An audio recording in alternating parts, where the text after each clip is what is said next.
Welcome to Crime for Sleep. Before we begin, let me know where you're watching from and what time it is for you. And don't forget to like, comment, and subscribe. Story 1, she had never used the attic. It was too cramped, too dusty, and the previous owner had warned her the flooring was unstable. But every night, just as she was about to fall asleep, she heard its slow, deliberate footsteps overhead. At first, she thought it was just the house settling. Then one evening, she pushed open the attic hatch, aiming her flashlight into the darkness. Dust floated in the beam, undisturbed. But in the farthest corner, just beneath the rafters, a single footprint marked the floor. Fresh. The house on Sycamore Lane had belonged to Elaine Mercer for exactly 43 days when she first noticed the sounds. The Victorian home, with its peeling wallpaper and creaking floorboards, had been a steal too good to pass up. The realtor had insisted. What the realtor hadn't mentioned was why the previous owners had left so suddenly, taking only what they could carry in a single night. Detective Thomas Reed sat at his desk, the yellow light of his lamp creating soft shadows across the case file. He ran his fingers along the edge of the photograph. Elaine Mercer, age 32, brown hair, blue eyes, last seen entering her home on a Tuesday evening in October. Her sister had reported her missing 3 days later when Elaine failed to show up for their weekly lunch. The photograph slipped from his fingers and floated down onto the pile of similar cases, all women, all living alone, all vanished without a trace. The detective's coffee had grown cold hours ago, but he sipped it anyway, grimacing at the bitter taste. The Sycamore Lane house had a history, one that hadn't made it into the real estate listing. 3 previous owners in the past decade, each staying less than a year, each reporting strange sounds before they moved out, or in the case of Patricia Wilkins in 2018, before she disappeared. Reed pulled out the statement from the neighbor, Mrs. Henderson, an elderly woman with keen eyes and an even keener memory. She kept talking about footsteps in the attic, Mrs. Henderson had said, her voice a whisper as if afraid of being overheard. I told her it was impossible. That attic hasn't been used in decades, not since the Douglas family owned the house in the 70s. The beam of Detective Reed's flashlight cut through the darkness of Elaine's bedroom. Everything was in its place: a book on the nightstand, reading glasses folded neatly beside it, a half-empty glass of water. The bed was made as if she had never slept in it that night. He moved slowly, methodically, careful not to disturb any potential evidence. The ceiling above him held a small hatch, painted the same off-white as the rest of the ceiling, almost invisible unless you knew to look for it. The ladder creaked under his weight as he climbed toward the attic. The sound echoed in the empty house, a hollow reminder of the silence that had fallen over the property. With each step, dust rained down, floating in the beam of his flashlight like tiny galaxies. The hatch pushed open with surprising ease, as if it had been used recently and often. The attic air was thick and stale, filled with the musty scent of age and abandonment. Reed's flashlight illuminated the space in sections: old furniture draped in sheets, cardboard boxes stacked haphazardly, forgotten remnants of previous lives. The beam finally settled on what he had been told to look for: a single footprint in the dust. But what Elaine had not lived long enough to discover was that it wasn't the only one. A trail of prints led from the hatch to the far corner of the attic, where the ceiling sloped down to meet the floor. There, hidden behind a large armoire that hadn't been moved in decades, was a small door, the kind that maintenance workers might use to access the space between houses in a row of connected buildings. But the house on Sycamore Lane was detached, standing alone at the end of the street. There should have been nothing behind that door but the outside wall and a 2-story drop to the ground below. Detective Reed's hand hesitated on the rusted handle. The case files flashed through his mind. 5 women over 10 years, all vanished from this house. The door swung open with a low groan that seemed to reverberate through the entire structure. Instead of the expected view of the night sky, there was a narrow passageway, its walls made of rough-hewn wood that didn't match the construction of the house. The tunnel stretched into darkness, the beam of the flashlight insufficient to reveal its end. On the floor, more footprints, both coming and going, and something else, dark stains on the wooden planks, long dried but unmistakable to someone who had spent 20 years in homicide. 2 days later, when the forensic team had finished processing the tunnel, they discovered it led to an abandoned storm drain that ran beneath the neighborhood. And at its end, in a small chamber that had been furnished with a table, a chair, and a collection of personal items, they found evidence of all 5 women and 3 others who had never been reported missing. They never found the man who had created the passageway, who had walked night after night in the attic, watching and waiting for the perfect moment. The house on Sycamore Lane was demolished the following spring, the lot left empty, a gap like a missing tooth in the smile of the street. But Detective Reed kept the case open, the files never far from his desk. And on quiet nights when the station was empty, he sometimes thought he could hear the echo of footsteps overhead, slow and deliberate, moving towards something or someone only they could see. The rumors spread through the neighborhood like whispers in the dark. Some said the man had been a former owner who had built the tunnel during renovations and then sold the house, only to return through his secret passageway. Others believed he had never left at all, that he lived within the walls of the house, emerging only when the occupants were asleep. The most disturbing theory came from Mrs. Henderson, who insisted that the original blueprints of the house, drawn in 1897, showed no attic at all. The footprint Elaine Mercer found that night wasn't the beginning of the story, nor was Detective Reed's discovery the end. In towns across the country, women living alone reported strange sounds in their homes, footsteps in places where no one should be walking. Most dismissed it as the normal noises of an aging house, the settling of joists, the expansion and contraction of wood and metal as temperatures changed. But sometimes, just sometimes, someone would shine a light into the darkness and find a single footprint in the dust, fresh. Story 2, the old wooden desk had been left behind by the last tenant, its surface scratched and weathered. Most of the drawers opened easily except one. The bottom drawer wouldn't budge, no matter how hard she pulled. Days later, she finally forced it open with a screwdriver. Inside, there was only one thing, a crumpled napkin with the words, "Don't let them in." And beneath it, deep scratch marks in the wood as if someone had been clawing to get out.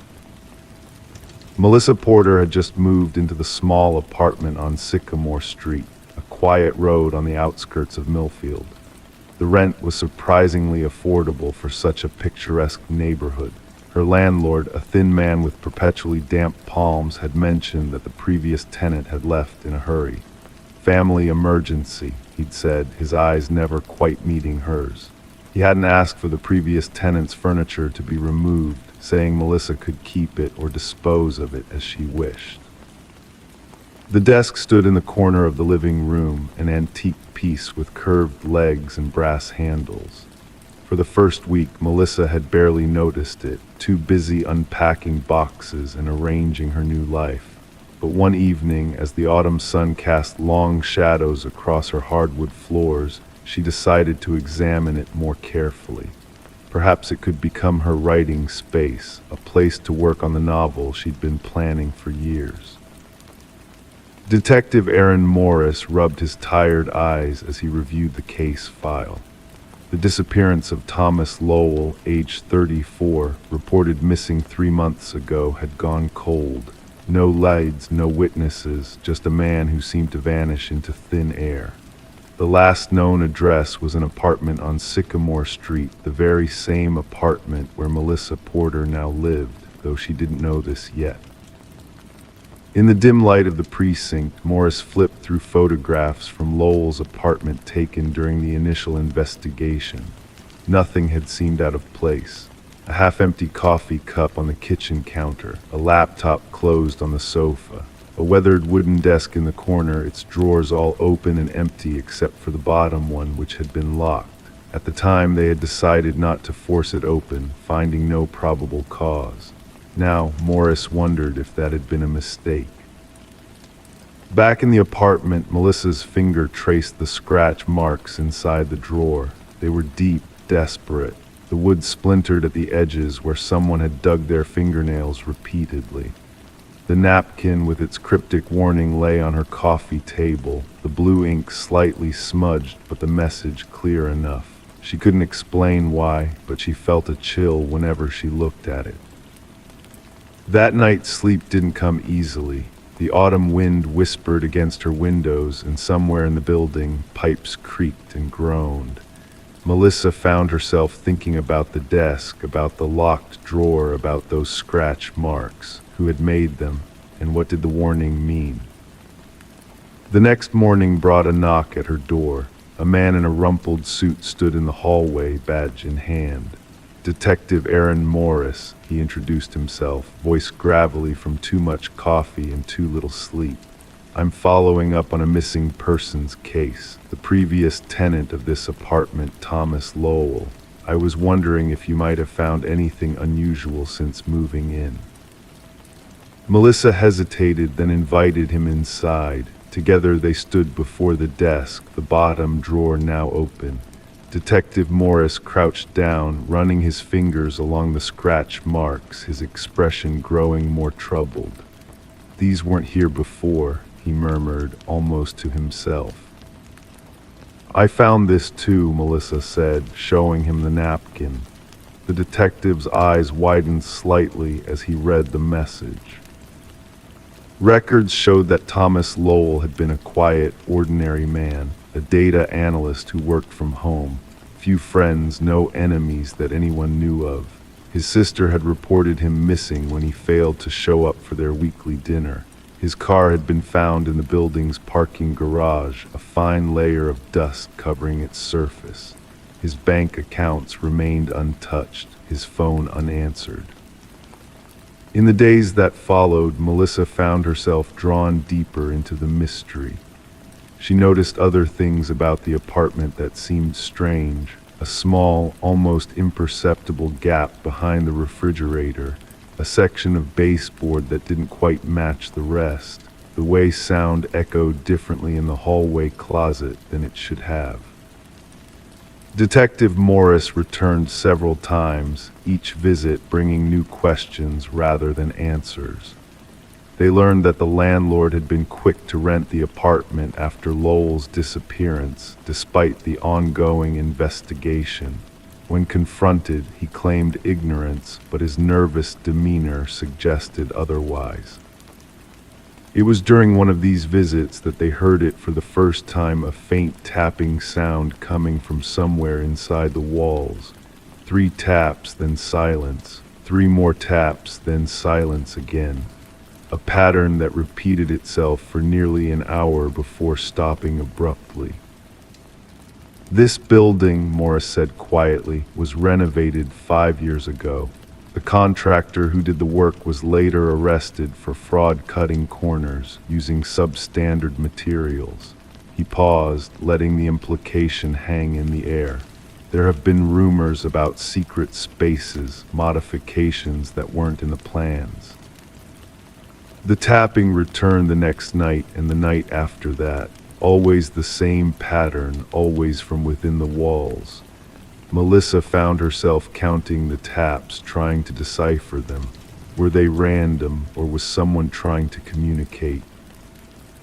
The answer came one rainy evening when Detective Morris brought in a structural engineer.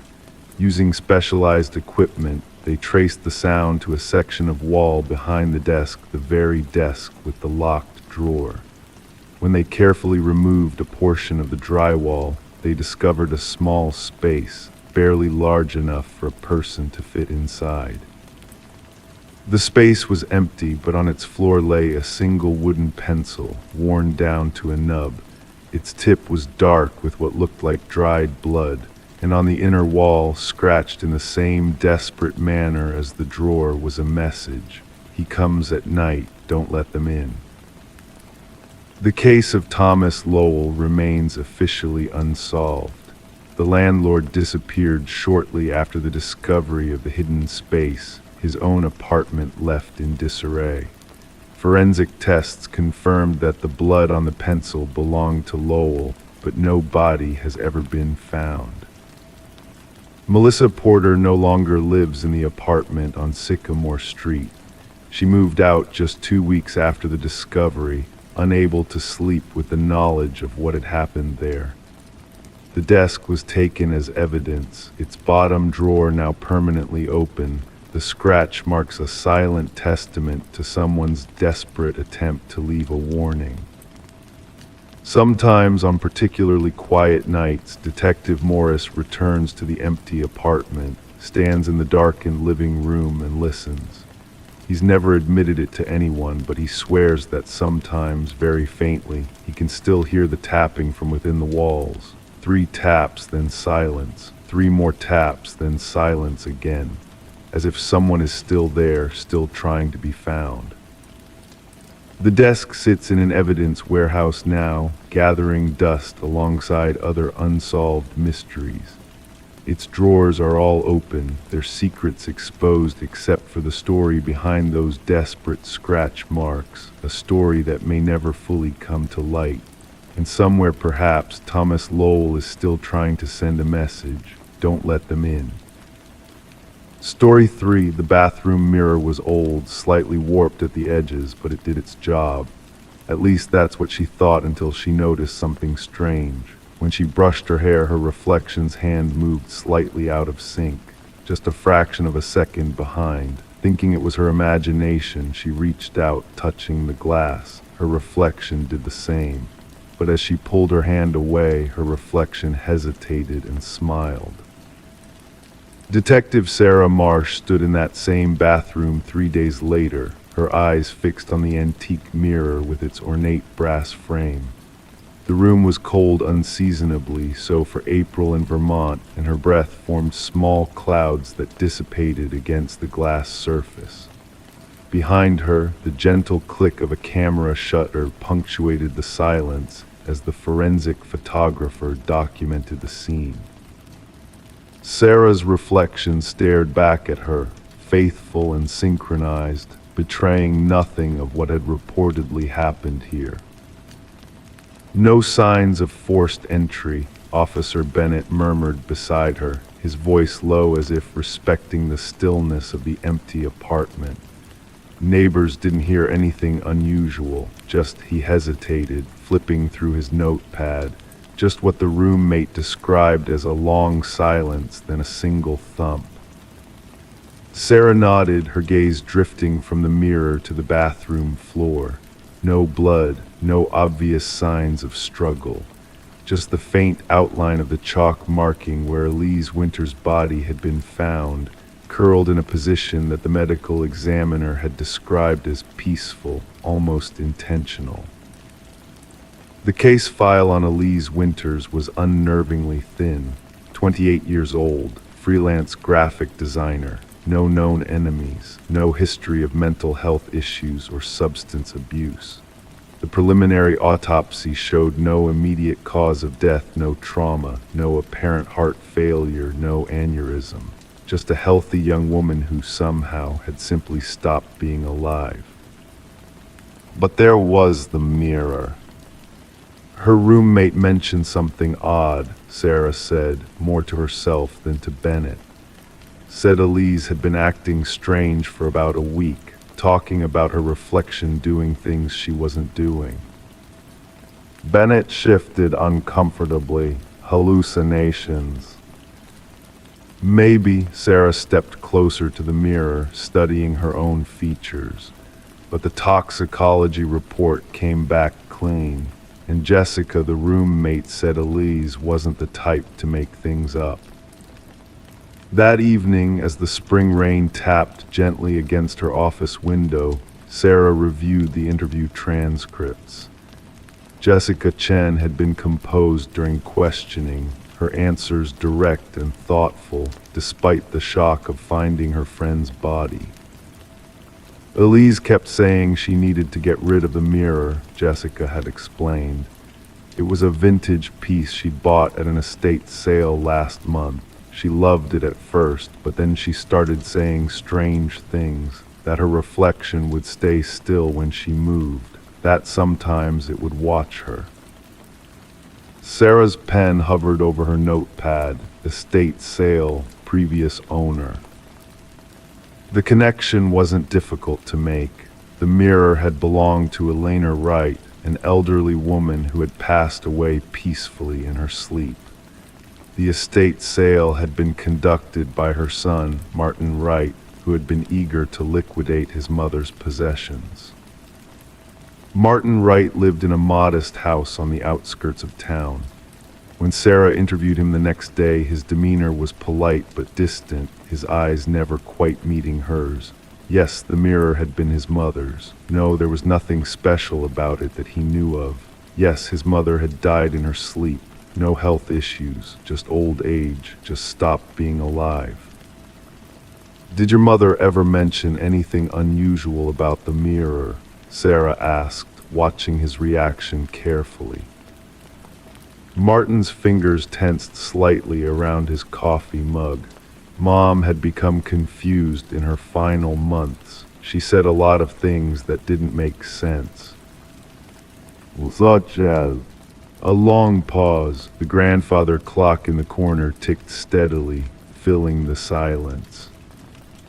She said she'd see someone else in the mirror sometimes, not herself. He smiled thinly. Dementia, the doctor said. Sarah nodded, but something in his tone made her ask, "Did you believe it was just dementia?" The clock ticked 7 times before he answered.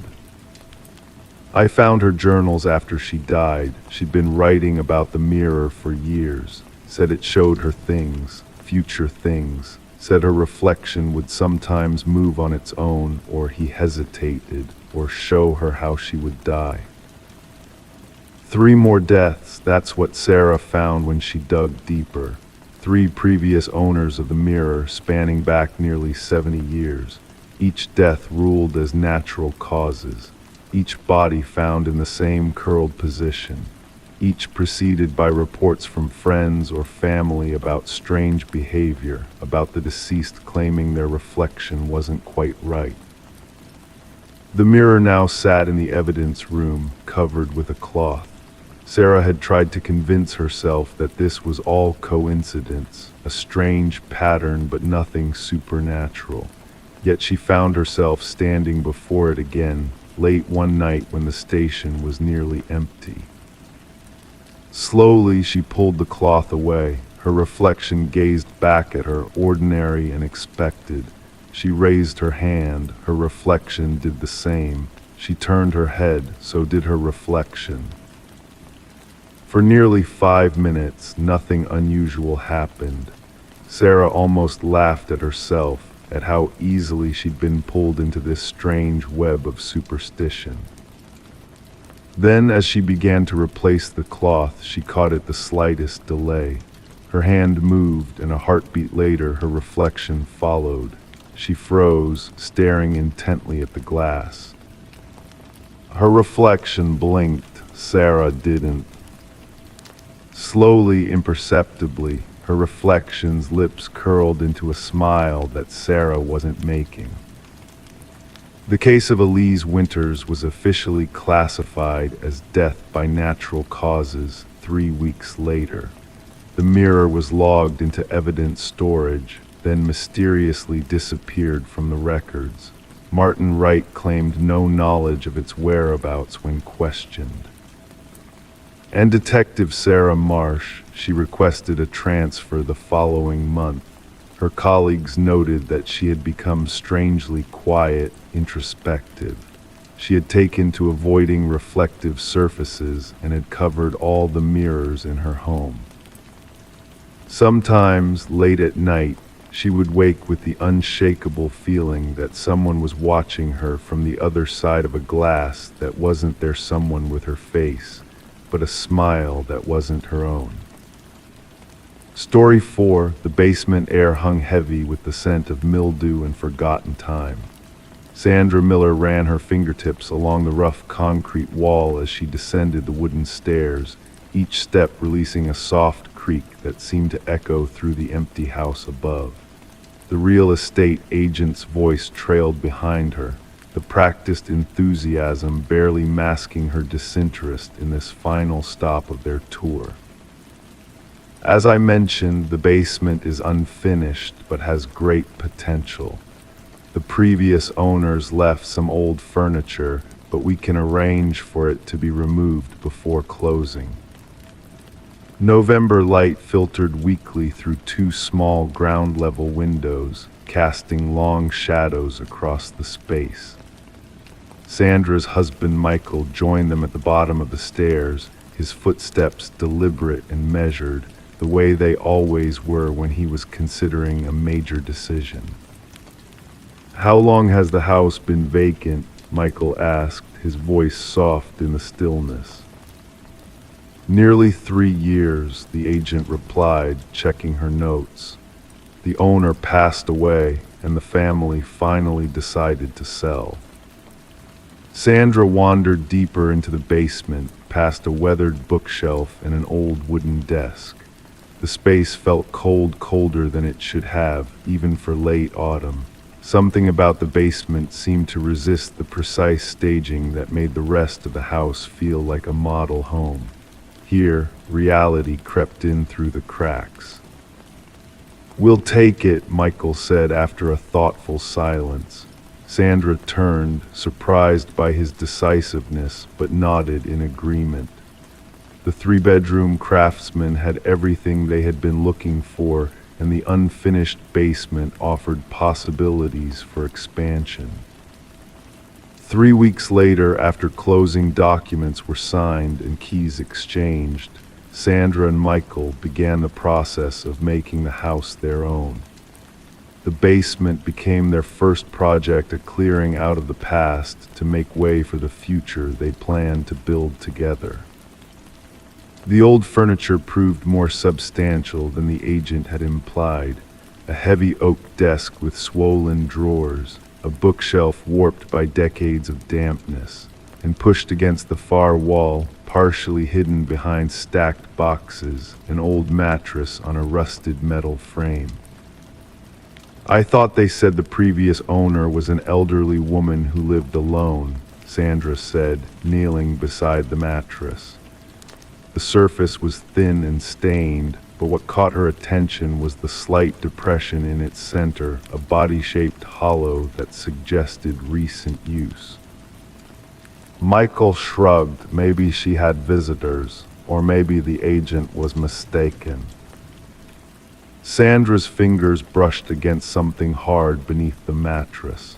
Sliding her hand underneath, she retrieved a small transistor radio, its plastic casing worn smooth at the edges.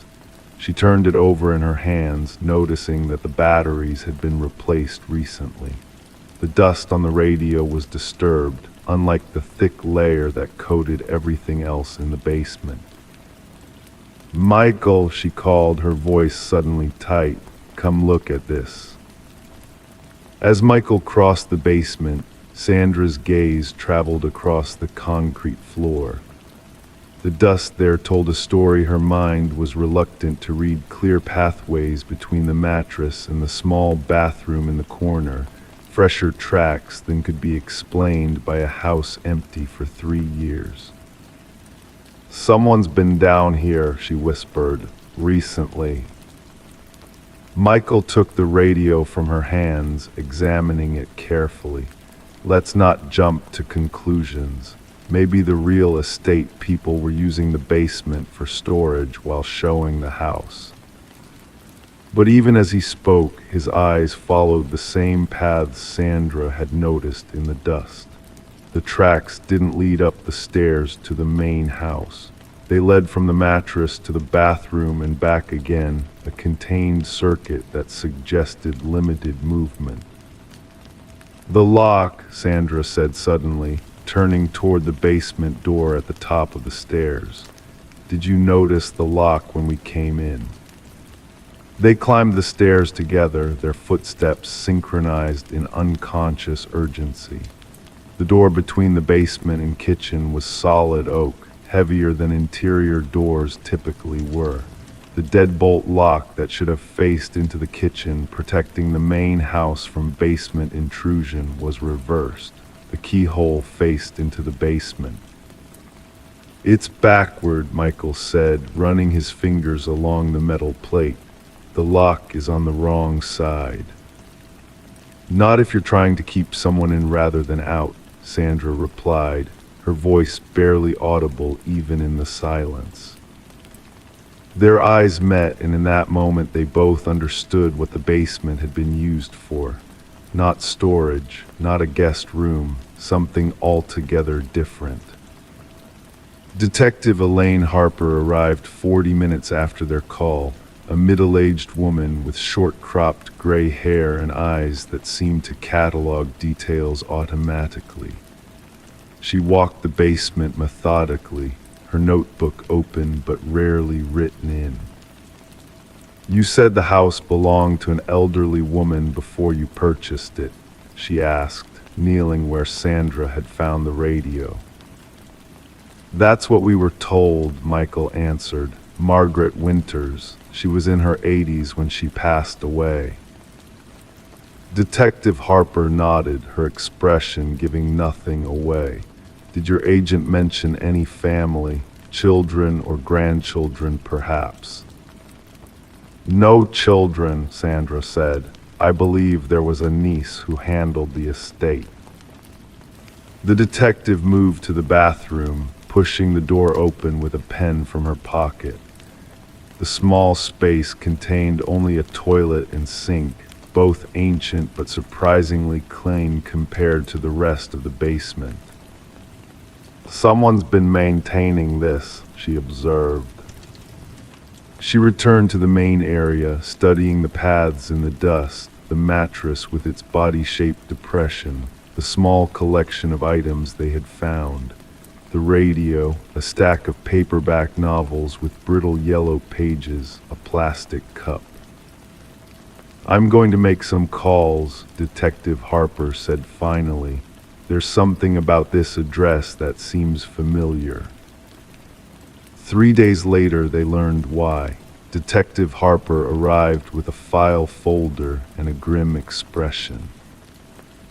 "Margaret Winters," she began, sitting at their kitchen table, "didn't live alone, at least not officially. Her grandson Thomas lived with her since he was 12. He would be 37 now." "Would be?" Sandra asked. "Thomas was reported missing 5 years ago, 2 years before Margaret's death. The report was filed by a home health aide who noticed his absence during her visits. Margaret, suffering from advancing dementia, insisted Thomas was downstairs resting each time the aide inquired." Michael's face paled. "Are you saying she kept him prisoner?"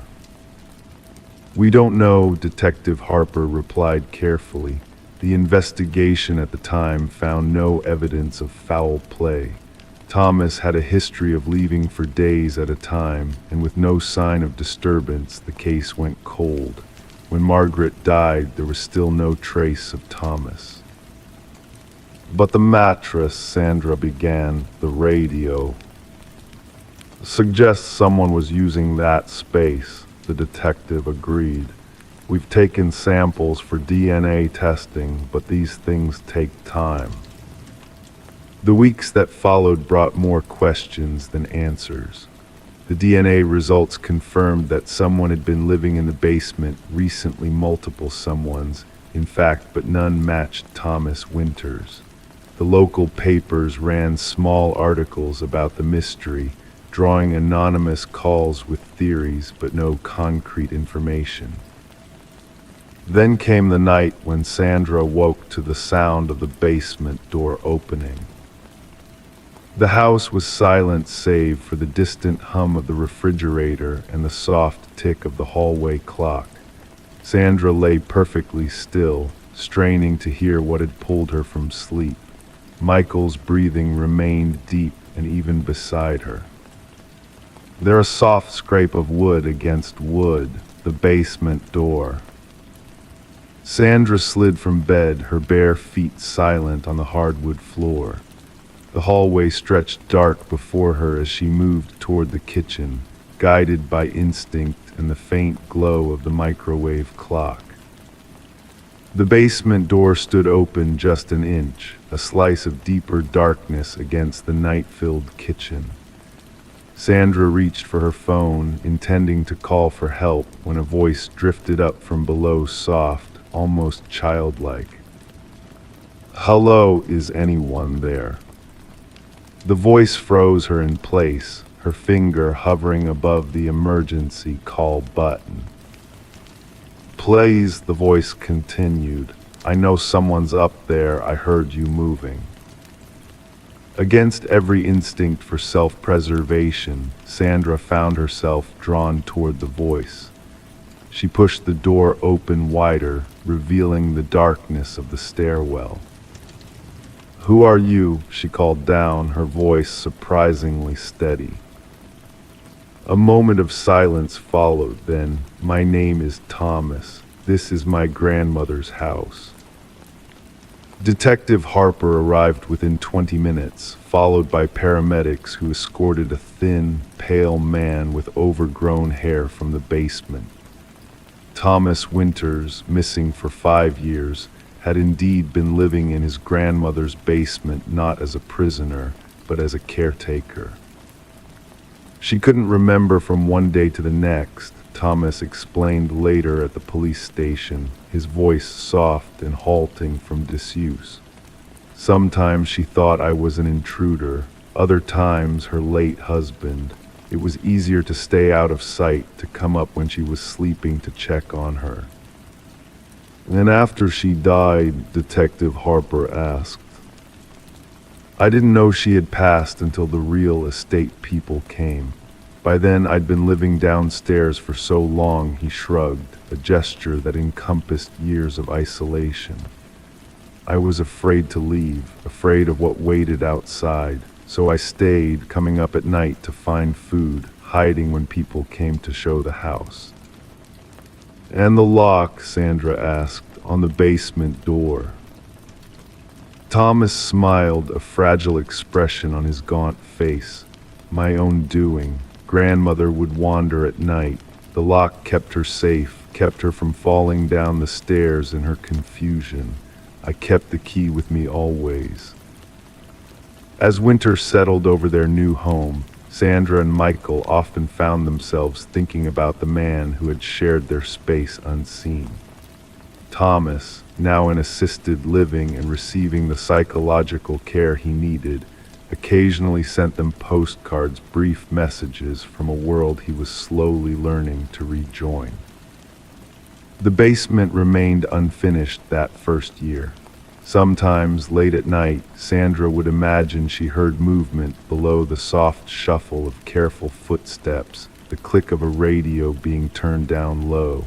Just the house settling, Michael assured her. Just the wind finding its way through old foundations. But sometimes, when she descended those wooden stairs alone, Sandra would call out a soft greeting to the empty space, an acknowledgement of the invisible lives that had unfolded there, the stories written in dust and silence. The basement had never been empty at all, and in a strange way, it never would be. Story 5, she had lived in the house for years, knew every corner, every creaky board. So when she discovered a door at the end of the hallway, one she was certain hadn't been there before, her stomach twisted. It looked like any other door, chipped paint, an old brass handle. But when she turned the knob, the air on the other side was heavy, stagnant. The room was empty except for a single chair facing the wall. and on the floor a thin layer of dust except for two perfect footprints leading inside. The police report would later describe Alina Webb's discovery as unusual but not immediately concerning. That was before they understood what they were dealing with, before three separate forensic teams had combed through the forgotten space in the aging Victorian on Maple Street, before the case became known in whispered conversations as The Vanishing. Detective Marissa Collins moved through the narrow hallway, her footsteps deliberately slow across the worn hardwood. The house creaked around her, shifting as old houses do, but there was something else in those sounds, something that made her pause every few steps to listen. The late afternoon sun filtered through dusty curtains, casting long shadows that seemed to point toward the end of the hall. Mrs. Webb insists the door wasn't there before last Tuesday, Officer Peterson murmured beside her, his voice barely above a whisper as if the house itself might be listening. She's lived here for 17 years, says she would have noticed. Collins nodded, her gaze fixed on the door ahead. It looked unremarkable white paint yellowed with age, a few chips revealing darker layers beneath. The kind of door you'd pass without a second thought in any old house. Yet something about it held her attention, like a word on the tip of her tongue that refused to materialize. "Has anyone been inside since you reported it?" Collins asked, her voice matching Peterson's hushed tone without conscious thought. "Just the responding officers. They confirmed the room was empty except for a wooden chair. No windows, no other doors, just four walls and a floor that doesn't appear on any of the house plans." The detective pulled latex gloves from her pocket, the soft snap as she put them on echoing down the hallway. The brass doorknob was cool beneath her fingers, turning with a resistance that spoke of rarely used hinges.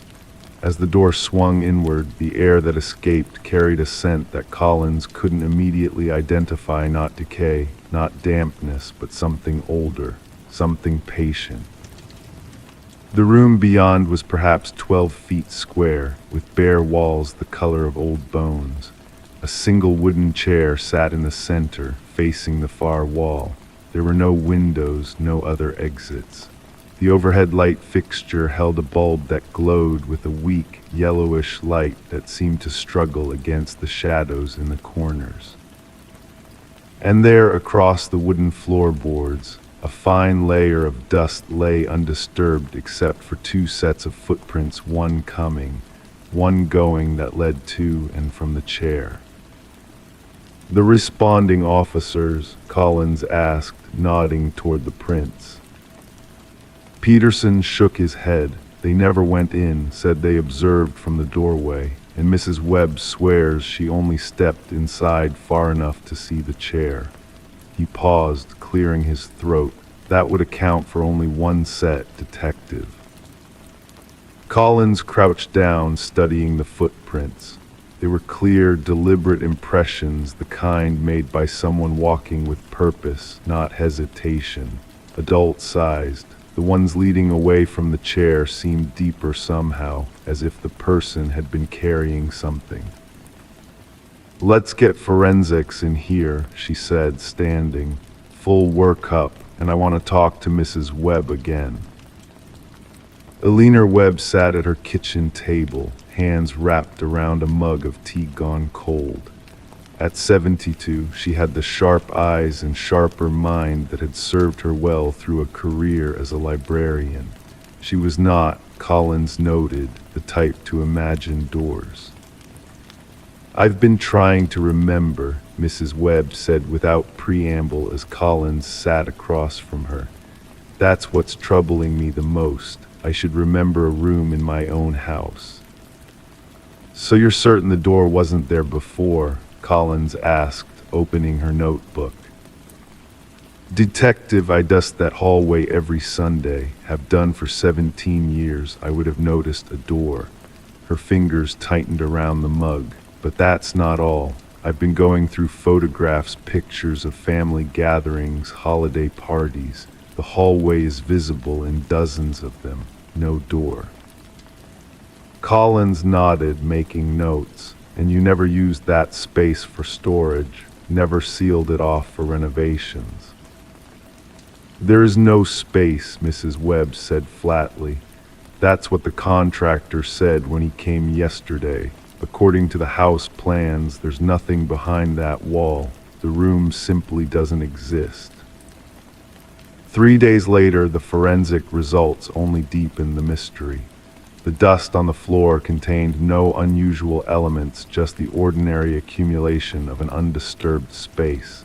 The footprints matched no one connected to the case.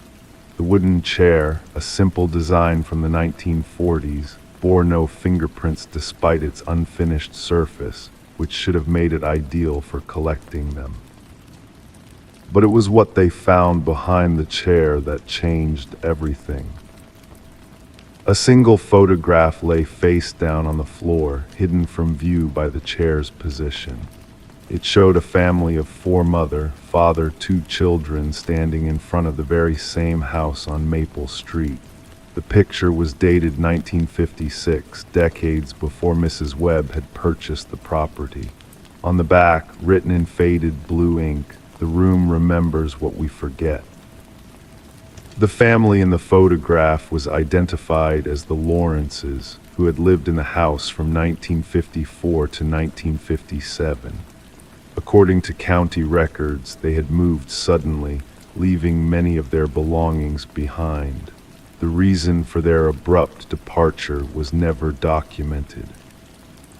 More disturbing was what happened when Collins tracked down Catherine Lawrence, now 83, and living in a nursing home 2 counties over.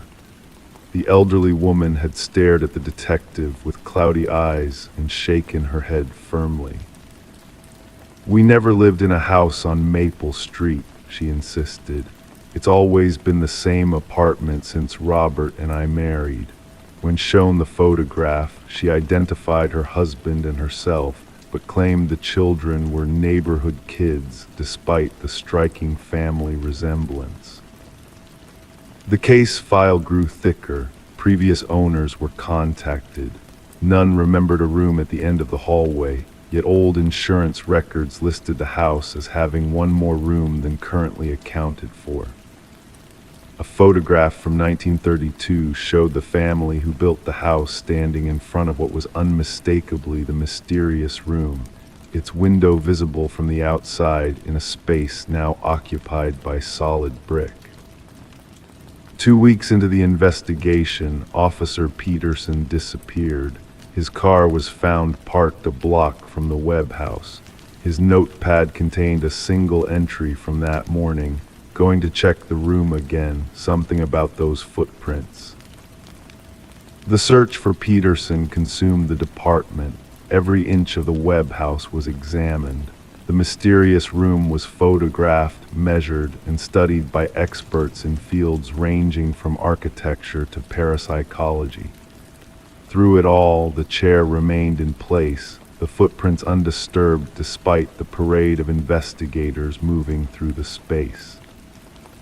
It was Collins who finally noticed what everyone else had overlooked. The footprints leading to the chair had a slightly different tread pattern than those leading away. Similar size, similar depth, but not made by the same shoes, not made by the same person. The room at the end of the hallway was sealed off after that, the door locked and barricaded. Mrs. Webb moved out, unable to sleep with the knowledge of what lay beyond that door. The house remained vacant, its listing quietly removed from real estate websites. Detective Collins kept the key, though she told herself she would never use it. Yet sometimes, late at night, she found herself driving past the house on Maple Street, slowing as she approached. In her dreams, she walked down that hallway, her footsteps echoing on the hardwood. She would reach for the brass doorknob, feel its coolness against her palm. And though the official report listed Officer Peterson as missing, presumed deceased, Collins couldn't shake the feeling that he wasn't gone. He had simply been replaced by something that wore his face, knew his habits, had his memories, but left different footprints. Something that had sat in that chair, facing the wall, waiting for its turn to leave. Story 6. She had always slept with one foot hanging off the mattress, an old habit from childhood. It never bothered her until the night she heard it, a voice, soft and breathy, whispering just beneath her, "I've been waiting for you." Miranda Foster awoke with a start, pulling her foot back onto the safety of her mattress, where the crisp cotton sheets provided a false sense of security. The analog clock on her nightstand cast a soft red glow across the room. 3:17 a.m. Outside, the streets of Oak Ridge were silent, save for the occasional whisper of wind through the autumn leaves. Miranda convinced herself it had been a dream, just another night terror brought on by too many late hours at the district attorney's office. She turned over and drifted back to sleep, unaware that in homes across Oak Ridge, 5 other women had experienced the exact same whisper that month. Detective James Harmon stood in Miranda Foster's living room 3 days later, thumbing through his worn leather notebook. The afternoon sun filtered through half-drawn blinds, casting striped shadows across the hardwood floor. The detective's shoes made a soft, methodical sound as he paced, the floorboards occasionally releasing a gentle creak beneath his weight. At 47, Harmon had investigated hundreds of cases, but the recent string of break-ins had left him unusually disturbed. "And you're certain nothing was taken?" Harmon asked, his voice low and measured, practiced in the art of putting victims at ease. Miranda shook her head, running her fingers along the edge of her coffee mug. "Nothing, not my laptop, not my jewelry. I wouldn't have even known someone had been here if she paused, the steam from her tea rising in languid curls between them." "If what, Ms. Foster?" "If I hadn't found the Polaroid on my pillow." Harmon's pen hovered above his notepad. The soft scratch of ballpoint on paper had been his constant companion for 20 years. "Can I see it?"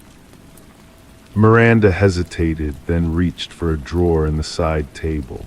The wood slid open with a smooth, well-oiled glide. Inside, protected by a plastic sleeve, was a Polaroid photograph of Miranda, asleep in her bed, one foot hanging off the mattress. Written in neat, almost elegant handwriting along the white border were the words, "I've been watching you sleep." The photograph joined 5 others in the evidence room at the Oak Ridge Police Department, each showing a different woman, each featuring the same handwriting. Detective Harmon spent hours in that room, surrounded by the soft hum of fluorescent lights and the distant sounds of the station. The evidence board slowly filled with connections. All victims were women between 30 and 40. All lived alone, all worked in law or adjacent fields. And strangest of all, none reported anything stolen. "It's not about theft," Harmon murmured to himself as he pinned another photo to the board. "It's about power, control." The old ceiling fan above him turned lazily, circulating the cool, paper-scented air of the room. Across town, Dr. Alina Reed unlocked her office at Oak Ridge Memorial Hospital. As the county's lead forensic psychologist, she had been called in to consult on the case. The morning was still young, the hospital corridors quiet except for the soft squeaking of nurses' shoes on linoleum and the distant ding of an elevator. In her office, a file waited on her desk. 6 women, 6 break-ins, 6 whispers in the night. Dr. Reed recognized the pattern immediately. The methodical approach, the preference for psychological torment over physical violence, the careful selection of victims. She had seen this before, though never in Oak Ridge. Picking up her phone, she dialed Harmon's number. "The photographs are trophies," she explained, her voice calm but urgent. "He's documenting his control over these women in their most vulnerable state. But there's something else." She paused, the silence heavy with implication. "The whisper, it's his signature, his way of inserting himself into their subconscious." The investigation proceeded slowly, deliberately. Days turned into weeks. The town of Oak Ridge continued its gentle rhythm. Coffee shops opened at dawn. Courthouse bells chimed on the hour, and evening brought the soft glow of porch lights across quiet neighborhoods. Yet beneath this tranquil surface, fear had begun to take root. Miranda Foster no longer slept with one foot off the mattress. She no longer slept much at all. Each night she would lie awake, listening to the house settle, to the distant sound of traffic, to the beating of her own heart. She had changed the locks, installed cameras, purchased a gun, but the feeling of violation remained as persistent as the memory of that whisper. It was Miranda who eventually noticed the pattern. As the assistant district attorney, she had access to court records that others didn't.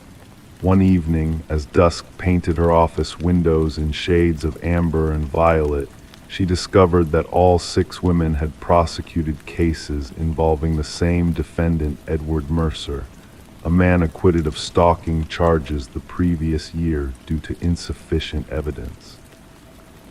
"Revenge," Harmon said softly when Miranda called him with her discovery. The word hung in the air between them, heavy with implication. Edward Mercer lived in a small apartment on the outskirts of town.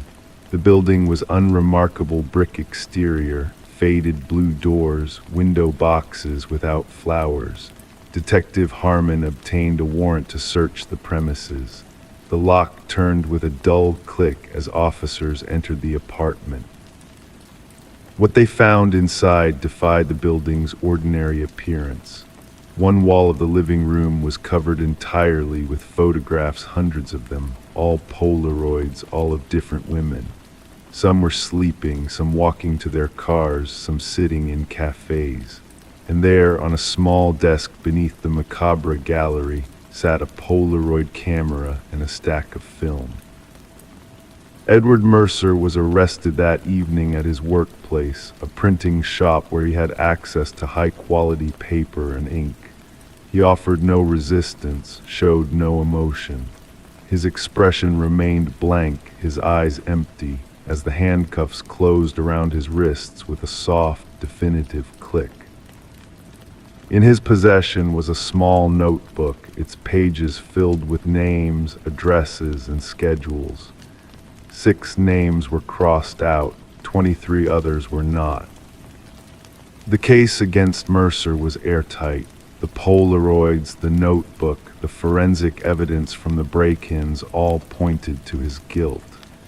Yet throughout the trial, he never spoke, never explained his actions, never revealed why he had whispered those words beneath their beds. Miranda Foster attended every day of the trial, watching as the justice system she had dedicated her life to process the man who had stolen her peace. The courtroom was hushed, solemn, the only sounds the occasional rustle of papers, the soft tap of the judge's gavel, the measured voices of attorneys presenting their cases. When the verdict came guilty on all counts, Miranda felt no triumph, no closure. Only a lingering unease that followed her home, up the stairs, and into her bedroom, where the shadows beneath her bed seemed deeper than before.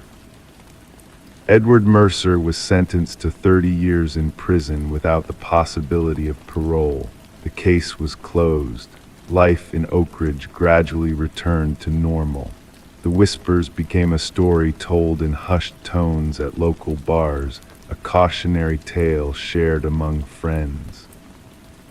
But for the 6 women, something had changed permanently.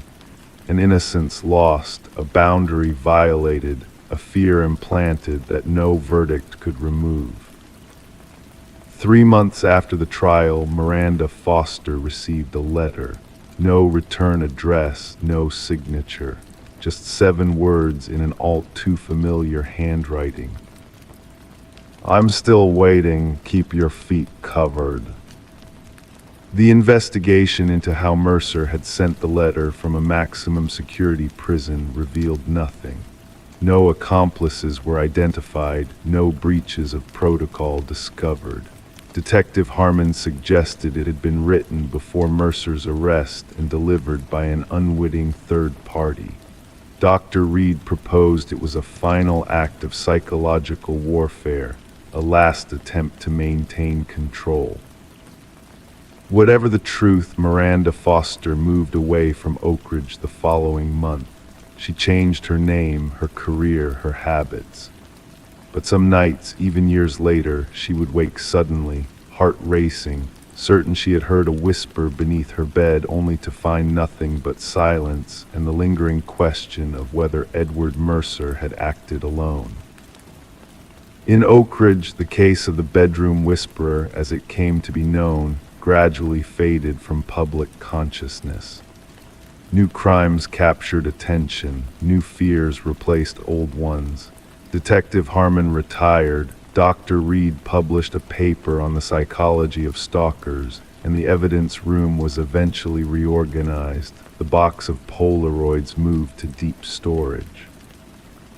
Yet sometimes, in the quiet hours before dawn, when sleep is at its deepest and defenses at their lowest, residents of Oak Ridge might stir, momentarily disturbed by what feels like a breath of air beneath their beds.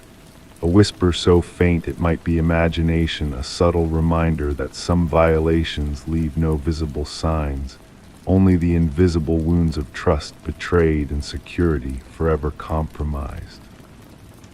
Story 7, the apartment listing had been clear, 1 bedroom, fully furnished, ready to move in. Everything seemed normal except for the extra toothbrush in the bathroom. She assumed it was left behind by the last renter, then she found a half-empty coffee cup in the kitchen. The next morning, the blankets on the couch were folded differently than she had left them. She called the landlord, demanding answers. His voice was quiet when he finally replied. That unit hasn't been rented in years. The case of apartment 207 at Oakwood Heights began quietly, like a whisper in an empty room. Detective Sarah Mercer stood in the center of the small living space, her notepad open but still blank. The afternoon light filtered through half-drawn blinds, casting long rectangles across the beige carpet. The apartment smelled of stale coffee and something else, a faint trace of cologne that didn't belong to anyone present. "Tell me again what happened, Miss Chen," Detective Mercer said, her voice measured and even. The young woman who had rented the apartment 3 weeks ago sat perched on the edge of an armchair, fingers interlaced tightly in her lap. "I moved in on the 1st, Eliza Chen explained, her eyes darting to the bathroom door which stood slightly ajar. "Everything was fine at first, clean, organized, but then I started noticing things."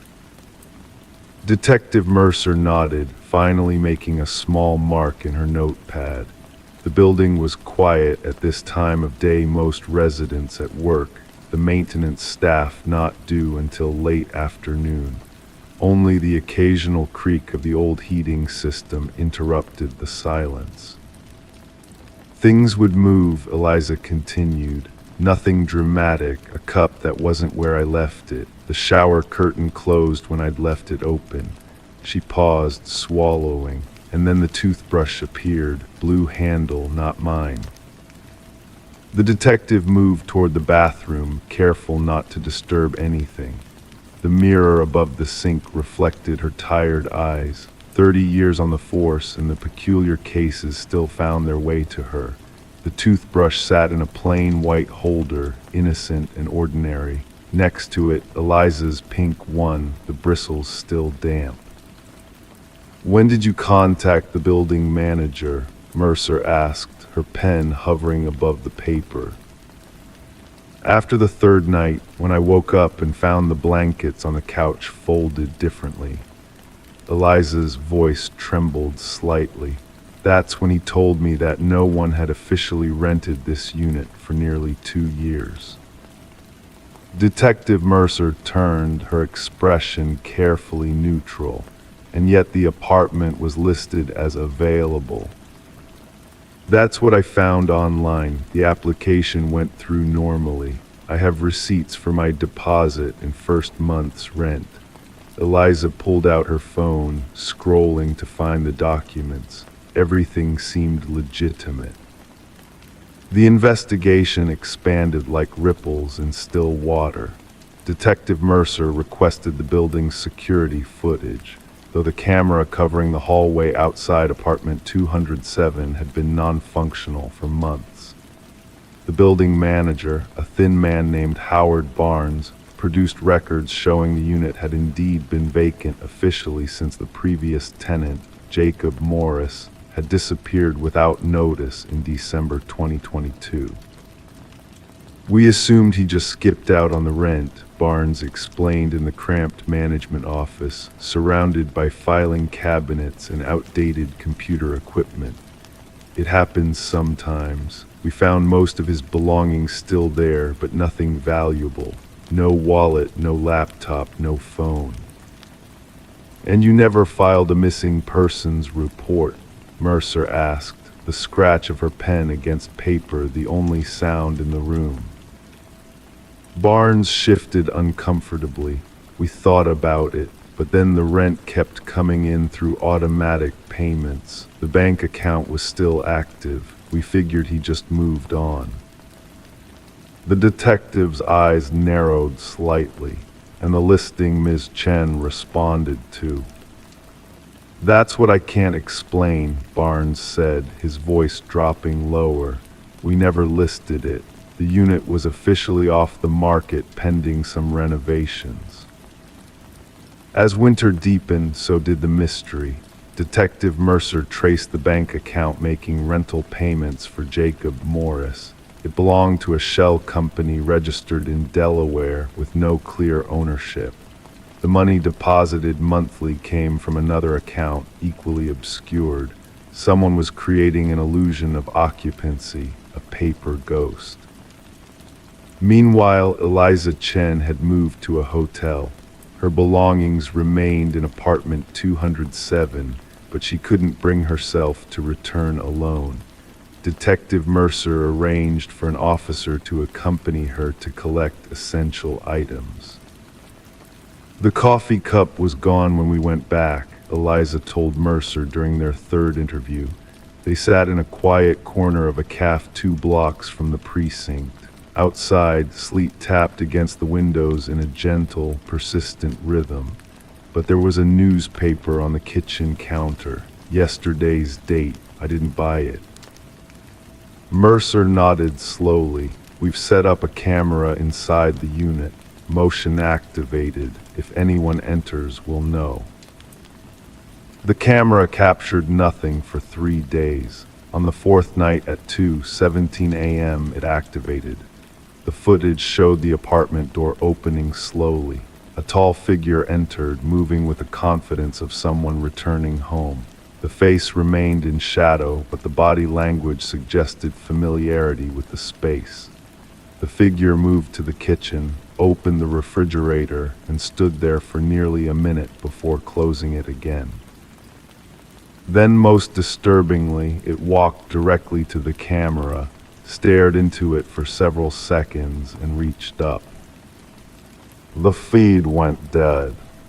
When Detective Mercer arrived the next morning, the camera had been neatly placed on the kitchen counter, lens facing the ceiling. Nothing else appeared disturbed. A breakthrough came from an unexpected source.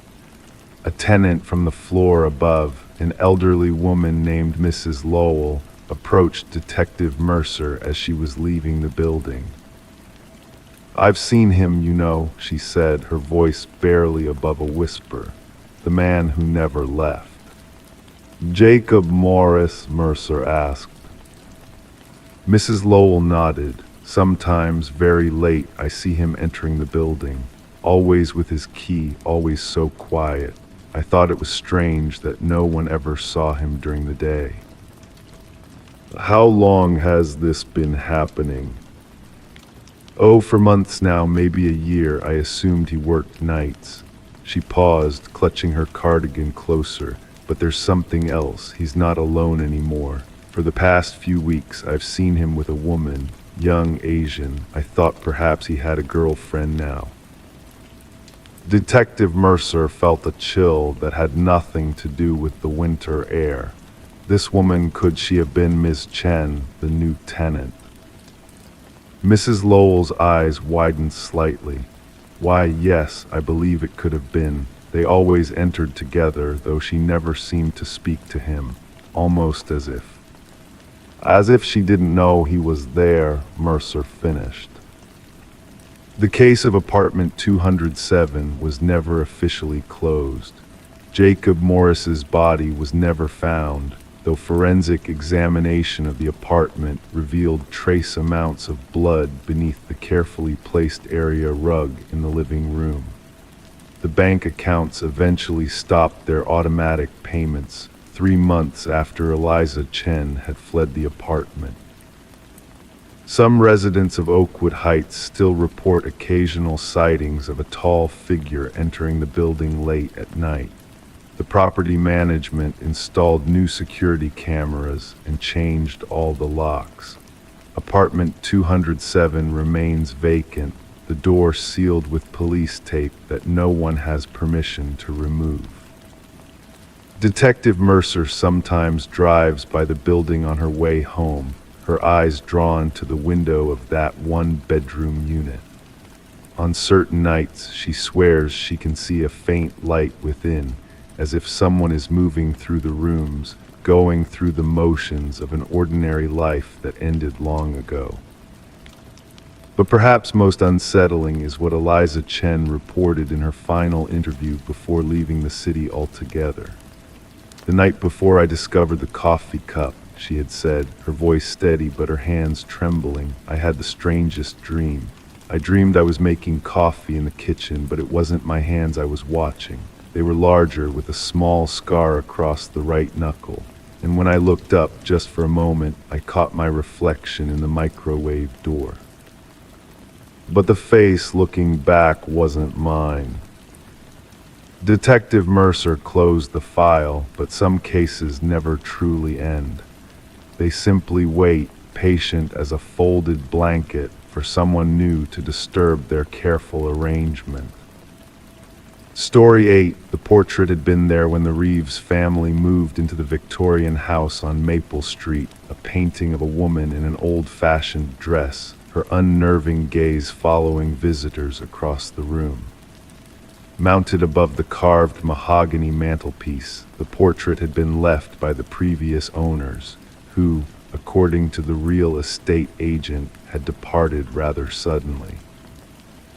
The frame was ornate silver, tarnished at the corners, giving it an antiquated charm that matched the house's 19th century architecture. Detective Lowell Harper rolled the small flashlight between his fingers as he studied the empty nail protruding from the faded wallpaper. The early November chill had crept into the old house, making his breath visible in the dim morning light filtering through heavy curtains. Outside, maple leaves spiraled down to join their fallen companions on the frost-covered lawn. "And you're certain no one in the family moved it?" Harper asked, his voice low and measured, like someone respectfully discussing the deceased at a funeral. Catherine Reeves wrapped her cardigan tighter around her shoulders. "Absolutely certain. James and I both assumed the other had taken it down. The children were at their grandparents' that weekend." She paused, swallowing visibly. It was just gone. The house was locked, no signs of forced entry. Harper nodded slowly, making a small note in his weathered leather notebook.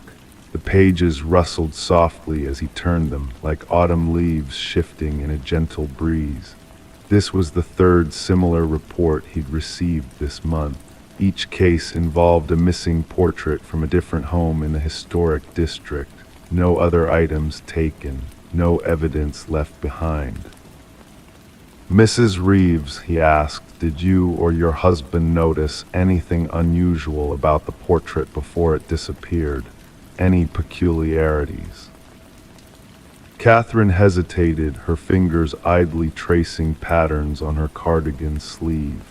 It sounds silly saying it out loud, but sometimes I felt like the woman's expression would change, just slightly, and the children, they said they could hear whispering coming from the painting at night. Harper didn't smile or dismiss her comments as many of his colleagues might have. After 26 years with the department, he'd learned that the strangest details often unraveled the most perplexing cases. Back at the station, the fluorescent lights hummed overhead as Harper spread out the case files on his desk. Each report contained a similar description of the missing artwork, a portrait of a woman in Victorian-era clothing, artist unknown, estimated to be from the late 1800s. Each painting had been left behind by previous homeowners. Each had vanished without explanation.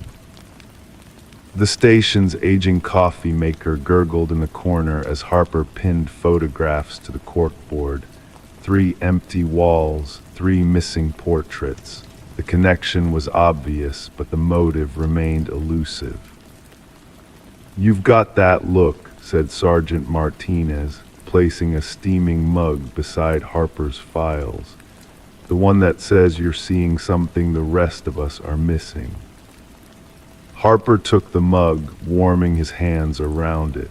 "The paintings are connected to Evangeline Blackwood's estate sales." Martinez raised an eyebrow. "The old antique dealer who died last year." "The very same. Each homeowner purchased their house through Blackwood Realty, Evangeline's daughter's company, and each portrait appeared in inventory records from Evangeline's shop dating back to the 1970s. Rain began to tap against the windows as Harper drove to Blackwood Antiques, now managed by Evangeline's grandson Michael. The shop smelled of furniture polish and old books, the floorboards creaking beneath Harper's careful steps. Display cases filled with silver trinkets and delicate porcelain reflected the soft glow of vintage lamps. Michael Blackwood was tall and thin, with the same sharp features Harper had seen in photographs of Evangeline. His hands trembled slightly as he examined the inventory records. "My grandmother was particular about certain items," Michael explained, his voice barely above a whisper. "These portraits, there were 7 of them. She called them the Watchers. She believed they contained pieces of their subjects' souls." Harper maintained his professional composure, though a chill that had nothing to do with the weather crept up his spine. "And now they're disappearing." Michael's eyes darted to the rain-streaked windows. "Not disappearing, detective, returning." That evening, Harper reviewed the interviews with each homeowner again. One detail suddenly stood out: Catherine Reeves' description of seeing the portrait woman in her mirror. Initially dismissed as stress-induced imagination, Harper now wondered if there was more to it. He called Catherine at 8:17 p.m. The connection was staticky, her voice distant. "Mrs. Reeves, could you describe again what you saw in the mirror that night?"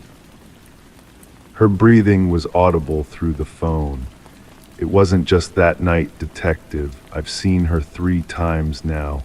Always in reflective surfaces, mirrors, windows, even the television when it's turned off. She's watching us, waiting for something." Harper thanked her and hung up, then immediately dialed the other homeowners. Each reported similar experiences, reflections that shouldn't be there, whispers from empty rooms, the lingering scent of lilac, perfume a fragrance Evangeline Blackwood had been known to wear. The investigation stalled as November deepened toward winter. No fingerprints, no witnesses, no motive that would satisfy Harper's superiors. The case file remained open on his desk, the mystery of the missing portraits overshadowed by more pressing crimes. Then, on the anniversary of Evangeline Blackwood's death, Harper received a call from Michael. His voice was trembling with fear or excitement, perhaps both. "They're here, detective, all 7 portraits. They've returned to the shop." The antique store was dark when Harper arrived, save for a single lamp illuminating the back room. There, arranged in a perfect semicircle on the floor, stood 7 portraits. Each frame was tarnished silver. Each canvas depicted the same woman in Victorian dress, and each pair of painted eyes seemed to follow Harper as he moved cautiously around them. "I found them like this when I opened up this morning," Michael whispered, keeping his distance from the paintings. Harper knelt to examine one of the portraits. In the corner, nearly invisible against the dark background, was a small signature, E. Blackwood, 1893. "Your grandmother painted these." Michael shook his head. "Evangeline Blackwood was my great-great-grandmother. My grandmother was named after her." Harper felt the pieces sliding into place, and the woman in the portraits. Also Evangeline. She painted herself 7 times before her disappearance in 1893. The paintings were discovered in her studio, but her body was never found. As Harper stared into the painted eyes of a woman who had vanished over a century ago, he couldn't shake the feeling that she was staring back not from the canvas, but from somewhere just behind him, watching her portraits return home. The case file remains open in the department archives. The portraits have been distributed to museums across the country. Occasionally, Harper receives a phone call from a curator reporting unusual activity. Visitors claiming the woman in the painting whispered to them, security cameras capturing movement within the frame, or most disturbing of all mornings when gallery staff arrived to find the portrait temporarily missing from its display, only to reappear days later without explanation. Harper has since retired from the force, but he still keeps a small notebook by his bedside. In it, he records the dates when Evangeline's portraits temporarily vanish. The pattern is becoming clear to him now, though he shares his theory with no one. The paintings aren't being stolen. They're visiting each other. Story 9, the rental cabin was isolated, perfect for a quiet weekend away. The owner had warned them that the forest was full of wildlife, occasional bears, coyotes. So when they woke up to find deep scratches on the front door, they weren't too alarmed until they noticed something strange. The claw marks weren't at the bottom of the door where an animal would have reached. They were near the handle, as if someone had been trying to get in. Detective Sarah Mills pulled her SUV onto the gravel driveway, the stones crunching beneath the tires like whispers in the otherwise silent forest. The cabin stood before her, a simple wooden structure that seemed to lean slightly into the surrounding pines. 4 days had passed since the Collins family had reported the strange scratches. 3 since they'd packed up and left, cutting their vacation short. The afternoon sun filtered through the canopy, casting dappled shadows that shifted with the gentle breeze. Sarah's boots left soft impressions in the dirt as she approached the cabin. Her breath formed small clouds in the autumn air. She carried with her a thin manila folder containing the initial report, not much to go on, just statements and a few photographs of those peculiar marks. She stood for a moment before the door, studying the scratches. They weren't frantic or chaotic as an animal's might be. These were deliberate, methodical, 4 distinct grooves that curved slightly downward, positioned precisely where a hand would reach for the doorknob. Sarah removed a small camera from her jacket pocket and took additional photographs, the quiet click of the shutter barely audible against the backdrop of distant birdsong. Inside, the cabin retained an atmosphere of hasty departure. A coffee mug still sat on the kitchen counter, half full and long cold. The Collins family had been in such a hurry to leave that they'd forgotten to wash their breakfast dishes.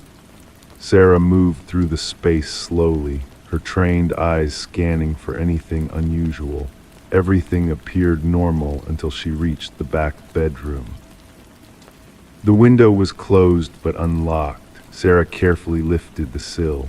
It opened smoothly without a sound. A well-oiled window in an otherwise rustic cabin. Interesting. Outside the window, the soft earth told a story her colleagues had missed. A single footprint, partially eroded by rain but still discernible. Size 11, perhaps, too large to belong to any of the Collins family members. Back at the station, Sarah pinned her photographs to the board in her small office. The scratches, the window, the footprint. She added a map of the area, marking the cabin with a red dot. It wasn't the first incident reported in those woods. 3 months earlier, a hiker had described a figure watching him from between the trees. 6 weeks before that, another rental cabin had been broken into, though nothing was taken. Just small disturbances, items moved, furniture rearranged. Days turned into weeks. Sarah compiled her evidence methodically, piecing together a pattern that seemed to center around the eastern section of the forest. Local records revealed an abandoned psychiatric hospital hidden deep within those woods, closed in the late 1980s. Most had forgotten it existed, reclaimed as it was by nature and time. On a gray Tuesday morning, Sarah's desk phone rang. The property manager for another cabin just 2 miles from the Collins rental reported finding strange scratches on their door. Same position, same pattern, 4 distinct grooves curving downward near the handle. The rain fell in a gentle, persistent patter as Sarah drove out to the second cabin. Windshield wipers hypnotically swept back and forth, keeping time with her thoughts. The forest seemed to close in around her vehicle, branches reaching toward the road like outstretched fingers. The new scratches were fresher, deeper. Sarah traced them with her gloved finger, feeling the splintered wood beneath the leather. Inside this cabin, nothing seemed disturbed, but something caught her eye on the mantelpiece, a single photograph turned to face the wall. She carefully turned it around, a family portrait of the current renters, their faces smiling, unaware. That night in the silence of her apartment, Sarah spread her case notes across her dining table. Coffee steam curled upward like ghostly tendrils as she connected the incidents on her map. A pattern emerged, a slow, methodical movement through the forest, not random, not opportunistic, purposeful, as if something was searching. The hospital records weren't easy to obtain, buried as they were in county archives, but persistence had always been Sarah's strength. Among the dusty files and faded photographs, one case stood out.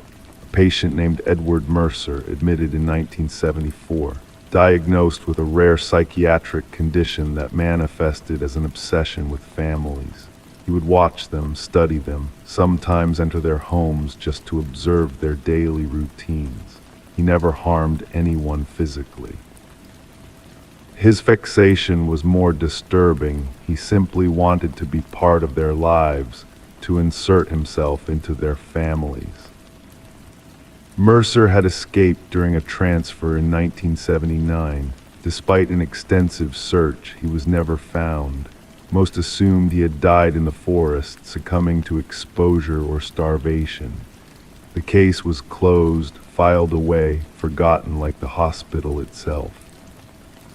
But what if he hadn't died? What if he had adapted, learned to survive in those woods?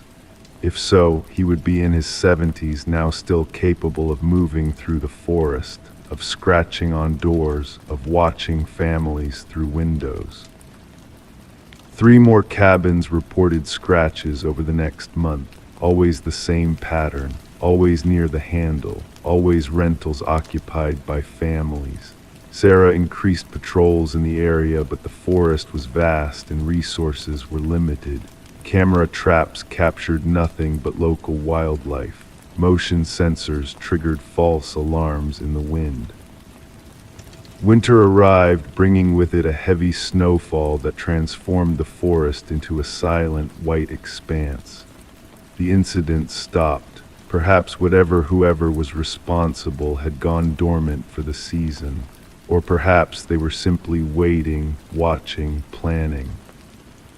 In her dreams, Sarah saw those scratches, felt them against her skin like whispers. 4 distinct grooves curving downward, a message, an invitation, a promise. Spring came, and with it new rentals, new families, new reports, but now something had changed.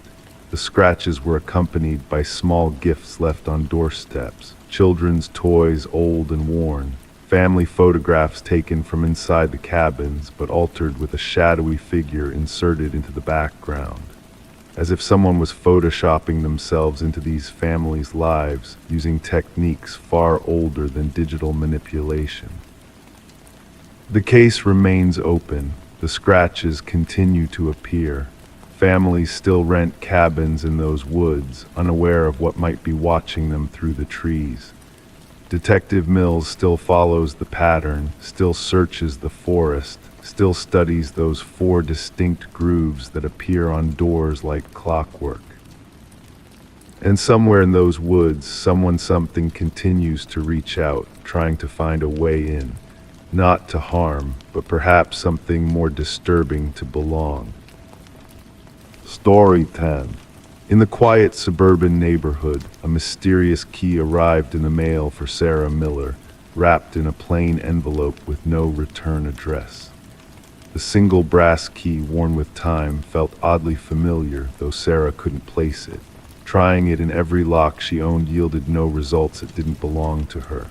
However, when she set it on the coffee table, the old grandfather clock in the hallway emitted a single, eerie chime, despite its long-standing state of disrepair. Puzzled and unsettled, Sarah reported the strange incident to the authorities. What started as a simple mishap soon unraveled into a chilling criminal investigation that sent shockwaves through the neighborhood. The responding officer, initially skeptical, took the key as evidence, more to pacify Sarah than out of genuine concern. Little did he know that this seemingly ordinary key would unlock a world of darkness. Detective Robert Harmon, a seasoned investigator with a keen intuition, received the case file. The brass key sat on his desk, unassuming yet inexplicably disturbing. Background checks on Sarah revealed no red flags. She was a retired teacher with a clean record and a quiet life. The forensic team found only her fingerprints on the key, and the envelope provided no clues save for a generic postmark.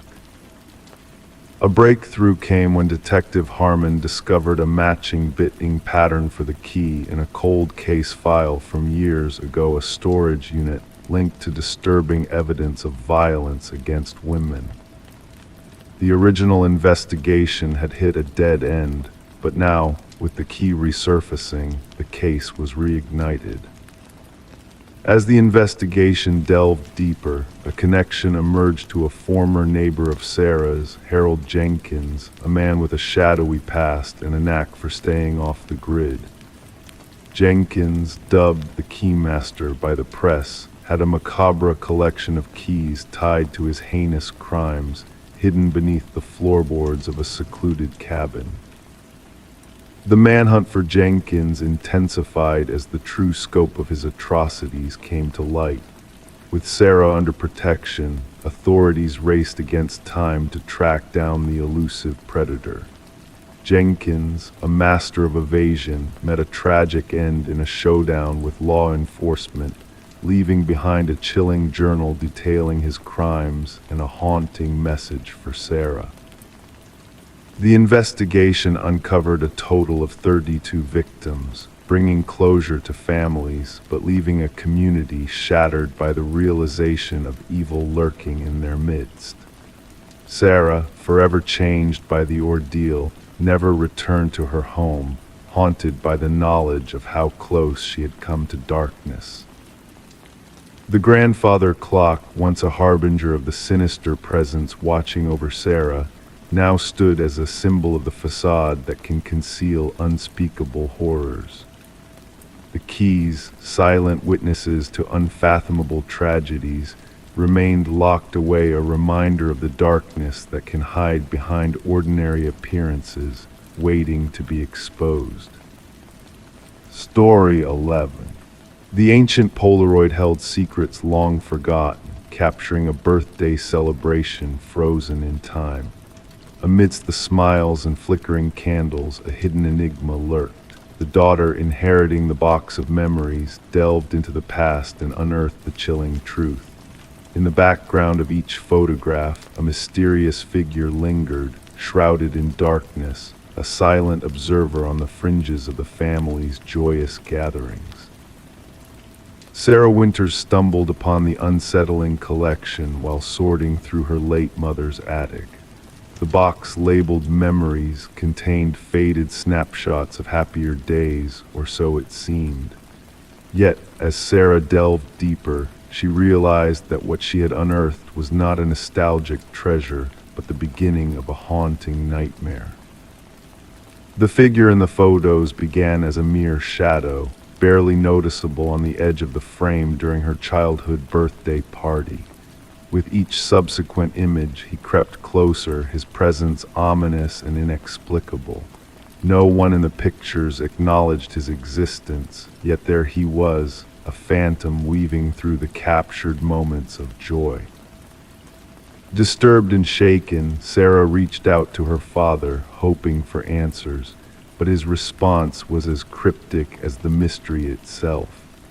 The man in the photos was a stranger to them all, a specter haunting their past without leaving a trace in their memories. Seeking closure, Sarah turned to Detective Marcus Reed, laying out the eerie photographs before him. As rain drummed against the windows, the detective studied the progression of the shadowy figure with a mix of curiosity and concern. Each photo revealed a calculated advance, a silent intrusion into the cherished memories of innocence. The investigation took a chilling turn when additional photos surfaced, linking the enigmatic figure to a dark chapter in the region's history. Enhanced images unveiled clues: long-hidden scars, jewelry, a glimpse of a face previously obscured. Dental records led to a shocking revelation, tying the figure to a vanished maintenance worker with a sinister past. As the pieces of the puzzle fell into place, a grim truth emerged. The shadow in the photos was not a mere specter, but a predator, lurking in plain sight, preying on unsuspecting families gathered in moments of celebration. His presence, once invisible, now exposed a web of unsolved mysteries and unspeakable crimes. With the discovery of human remains near one of the vacation properties, the dark secrets captured in the photographs came to light. Families found closure, albeit a bitter one, as the hidden figure was unmasked and justice served. The photos, once cherished memories, now stood as a testament to the unseen dangers that lurk within the shadows of our past, waiting to be revealed in the harsh light of truth. Story 12. It started with a pocket dial, a jumble of static and distant echoes that almost went unnoticed by the operator. But then a voice sliced through the chaos. A woman's voice, urgent and hushed, whispered, "He's here." And then silence descended like a heavy curtain. The mysterious call originated from an empty house, a forgotten relic abandoned by time. no signs of intrusion, no disturbances in the stillness. Yet there it was in the dimly lit kitchen, the phone resting on the counter, its screen casting an eerie glow in the darkness. Detective Morgan Reed found herself drawn to the device, pressing the playback button repeatedly, each time feeling the weight of the whispered words, desperate, fearful, and inexplicable. The house had once belonged to the Sullivans, a family driven away by a devastating fire that ravaged a part of their home. Since then, the house stood silent, untouched by human presence. The caretaker's visits were the only interruptions in its solitude, attesting to its desolation. Background check on the number, Morgan inquired of her partner, Detective Walsh. The answer revealed that the number belonged to Catherine Sullivan, the deceased daughter of the former occupants. A woman who had perished in a tragic car accident 3 years prior. Morgan's gaze lingered on the evidence bag cradling the enigmatic phone. The pieces of the puzzle refused to fit together, a deceased woman's phone emitting calls from a deserted dwelling. The only disturbance in the dust was beneath the phone, as if it had manifested out of thin air. Forensic analysis yielded no answers, no fingerprints, no traces of a visitor. The doors remained locked, the windows sealed shut. The recording of the haunting whisper became the focal point of their inquiry, a mere 11 seconds of static, a fleeting breath, and 5 haunting words. Voice analysis matched the voice to Catherine Sullivan with uncanny precision, as if her spirit lingered in those cryptic syllables. The timestamp of the call coincided with the moment of Catherine's untimely passing, down to the exact minute. Interviews with Catherine's acquaintances painted a picture of confusion and disbelief.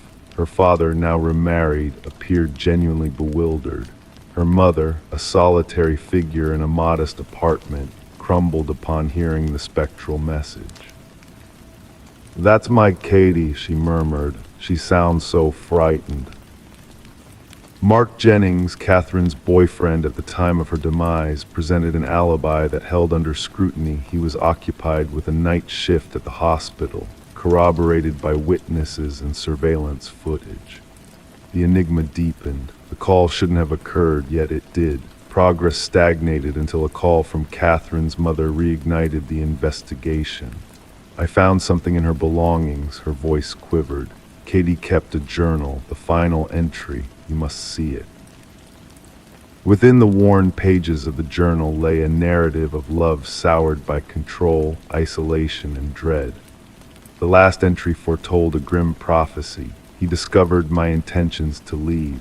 His rage knows no bounds. If harm befalls me, it shall not be accidental." Confronted with the journal's revelations, Mark's facade crumbled. Denials faltered in the face of damning evidence.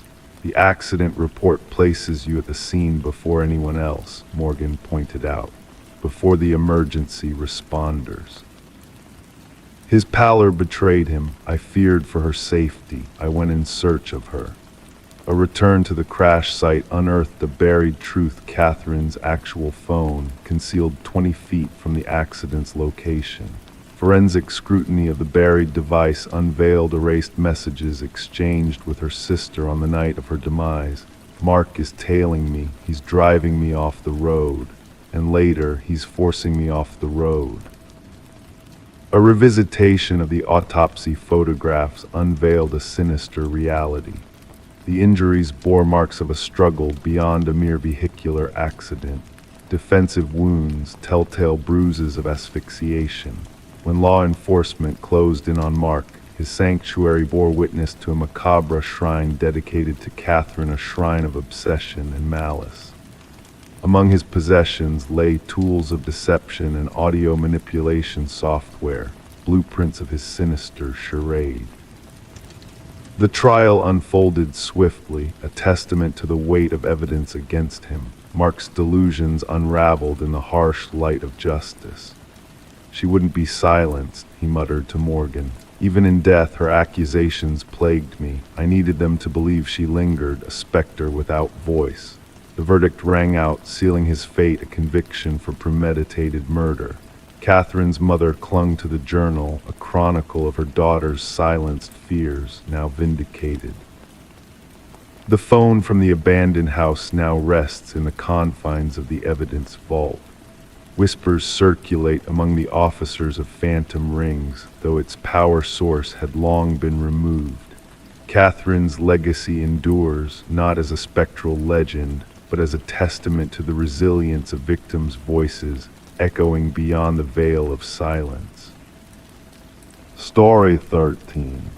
The ancient box lay hidden beneath layers of forgotten clutter in the dusty attic, a relic of the past left behind by the house's previous inhabitants. Among the faded Polaroids it held, capturing moments of joy and togetherness, one image stood out. In that final photo, taken in her very own living room, a sense of unease lingered. The family in the picture, with their genuine smiles frozen in time, seemed blissfully unaware of the shadowy figure lurking in the hallway behind them. Rebecca, drawn in by the eerie scene, felt a shiver run down her spine as she examined the mysterious photograph.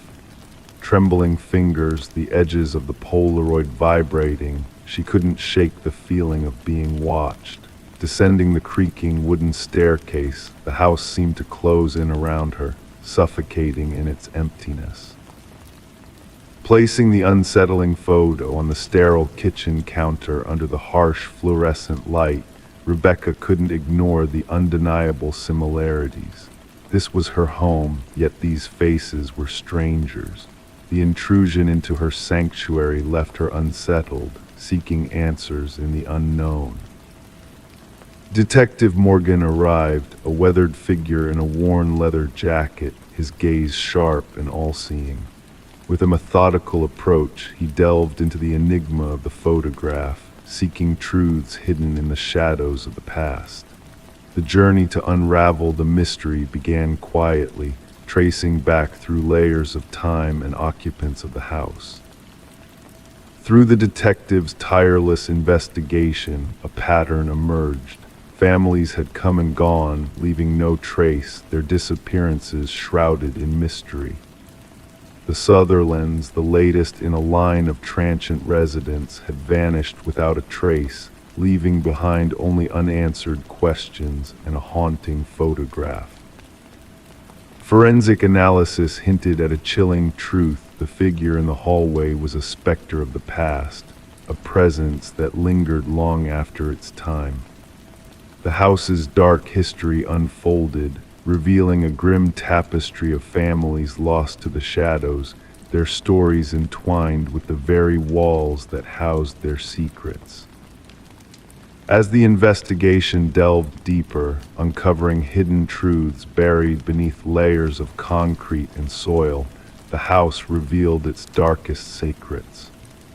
The missing families, perfectly preserved in their final moments, bore witness to a sinister legacy that spanned generations.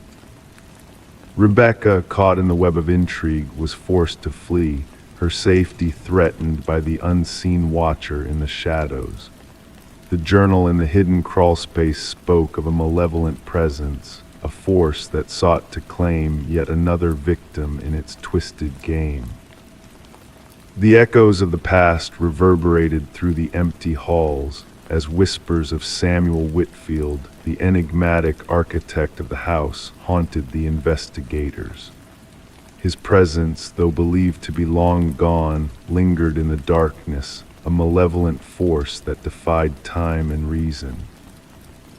As the house stood silent, a sentinel to the horrors within, the truth remained elusive. The man in the photograph, the elusive Samuel Whitfield, continued to elude capture, his legacy of terror casting a long shadow over all who dared to seek him out. In the stillness of the night, as the world slept, new photographs developed, capturing unsuspecting families in their moments of joy, unaware of the malevolent presence watching from the shadows. The cycle continued, a dark dance of fate and fear, leaving only one certainty: that those who sought the truth would find themselves ensnared in a web of darkness, their fates intertwined with the house's grim history. Story 14. In the quiet of the night, the old apartment exuded a sense of mystery. The heating system groaned softly, the pipes whispered secrets. It was the building's way of speaking, or so they thought, but then she heard it, a voice, distant yet clear, weaving through the vents like a ghostly melody. It wasn't the usual chatter of neighbors or the creaking of old infrastructure. It was a whisper calling her name in the shadows of the night. Intrigued, she leaned in closer, her heart echoing in the silence. A breath of icy air brushed past her cheek, followed by a gentle, almost playful declaration, "I know you can hear me." Detective Morgan Shaw stood in the heart of the empty apartment, a solemn figure amidst the scene of intrigue. Her eyes fixed on the rusted vent cover, a portal to the unknown that had been pried open. Around her, the forensic team moved with purpose, capturing every detail with flashes of light. The missing woman, Alina Reeves, had vanished without a trace until the building's stale air betrayed her presence. Officer Patel recited from his notes, recounting Alina's claim of voices in the vents that had been dismissed as mere building quirks. But Shaw, kneeling beside the vent, traced the desperate marks etched around its edges. These were not random scratches. They were the frantic clawing of someone trapped inside, a haunting realization that sent shivers down her spine. Alina, a beloved kindergarten teacher, had left behind a life that now seemed veiled in shadows. Her disappearance had left a void in the hearts of those who knew her, a void now filled with questions and unease.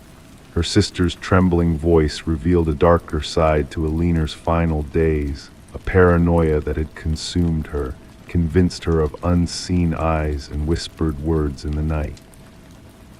As Shaw delved deeper into Alina's world, she uncovered eerie clues that painted a chilling picture. Fibers from a favorite cardigan caught in the vent, a mysterious fingerprint on the inside cover, and haunting recordings on Alina's phone, all pieces of a puzzle that pointed to a sinister presence lurking within the walls. The building itself held secrets, a history of tenants who had fled in fear, haunted by inexplicable noises and imagined voices. The superintendent, Harold Weber, appeared calm on the surface, but his facade cracked under Shaw's scrutiny, revealing a hidden truth that tied him to the apartment's dark past. Forensics unearthed a hidden passage in Alina's bathroom, a gateway to a realm of shadows where someone had dwelled, watching, waiting. Shaw's suspicions led her to Weber's meticulously organized files, a digital diary of obsession that exposed his twisted connection to Alina and others before her. Weber's arrest brought a semblance of closure, but the echoes of his crimes lingered in the building's walls. The whispers of the past intertwined with the present, creating a haunting symphony that refused to fade. The apartment building stood as a monument to unspeakable horrors, its walls holding memories that whispered in the night. As the new owners attempted to erase the darkness that clung to the building, the whispers persisted. Residents spoke of chilling drafts that carried voices, of unsettling sounds that echoed through the vents. The old heating system groaned, the pipes rattled, a symphony of secrets that echoed through the empty corridors. It was nothing out of the ordinary, or so they tried to convince themselves in the stillness of the night. Story 15. In the hushed stillness of the night, the apartment stood silent, its walls holding secrets of the past. Abandoned for months, it awaited new tenants who entered with cautious hope, unaware of the chilling mystery that lurked within. Dust danced in the dim light, settling on forgotten furniture, but one door remained a barrier to the unknown. A closet, locked tight from the inside, whispered of hidden tales. When the landlord finally forced the stubborn door ajar, the tenants braced themselves for old coats or discarded items. Instead, their eyes widened in disbelief at the sight that greeted them. The walls bore deep, uneven scratches, etched with desperation into the wooden surface. And nestled in the corner, an ancient flip phone lay silent, its battery long drained except for a single unread message glowing hauntingly on the screen. Detective Morgan Shaw, a seasoned investigator, felt a shiver run down her spine as she surveyed the scene. It was not the presence of blood or violence that unsettled her, but the silent plea of those scratch marks a silent testimony of captivity and struggle. "Call forensics now," she instructed her partner, Officer Reed, who diligently captured the eerie markings in photographs, and gather the records of the previous tenants. The message on the phone, stark in its simplicity, sent a chill down Shaw's spine. "I know what you did." The landlord, a jittery man with nervous hands, recounted the departure of the previous tenant, a young woman named Emma Caldwell, who had vanished without a trace, leaving behind unpaid rent. Quiet, kept to herself. "Left 6 months ago," he stammered, avoiding the closet like a dark omen. Forensics uncovered a grim truth within those scratches: multiple blood samples, most belonging to Emma, the missing tenant. Yet 2 other DNA traces emerged, one unknown, and the other belonging to a man presumed dead for 2 years. Shaw's brow furrowed in confusion as she studied the perplexing evidence before her. Emma's life, frozen in time within the apartment, revealed a poignant narrative of interrupted existence. Unanswered mail, a solitary coffee mug in the sink, a meticulously made bed, all painted a portrait of a life abruptly halted. Her phone records hinted at a budding romance, cryptic calls from an unidentified number, and a sister left in the dark. As the investigation deepened, a pattern emerged: a shadowy figure in a baseball cap trailing Emma, a mysterious boyfriend shrouded in secrecy. Surveillance footage captured the enigmatic man's movements, his identity veiled in shadows. And when partial fingerprints linked to the supposed deceased Derek Mercer surfaced, the puzzle pieces began to align.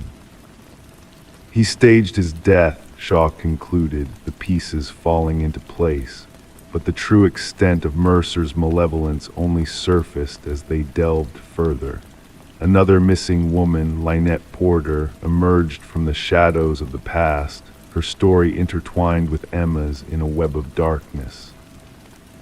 Tracing Mercer's steps, the investigators uncovered a remote property, a chamber of horrors where Lynette was found alive but broken, a captive of Mercer's twisted game. Her whispered words echoed through the silence, revealing the depths of his depravity. Journals, photographs, and chilling recordings painted a portrait of a man consumed by control and cruelty. The manhunt for Mercer spanned far and wide, a net closing in on a predator in human form. And as he was apprehended, a new identity in hand, the true horror of his deeds came to light. Duct tape, a knife, and a relic of Emma's disappearance nestled in his bag, a sinister reminder of his dark past. During interrogation, Mercer's calm facade cracked, revealing a mind warped by a hunger for power and domination. The trial that followed unveiled a tapestry of deceit and manipulation, a macabre dance orchestrated by a man devoid of empathy. As the gavel fell, sealing Mercer's fate, a sense of justice tinged with sorrow settled over the courtroom. Lynette's voice, strong and unwavering, pierced the silence, a beacon of resilience in the face of darkness. The echoes of the case reverberated through the department, a cautionary tale of the monsters that lurked in plain sight. And as Detective Shaw gazed at the closet door mounted on her office wall, she knew that some scars ran deeper than the eye could see, etched not in blood, but in the silent cries of those who fought to escape the shadows. Story 16, The Unsigned Truth. The parcel arrived without a trace, no hints of its origin or intended destination. A nondescript cardboard box, kissed by the morning dew, found its way to Sarah Miller's doorstep.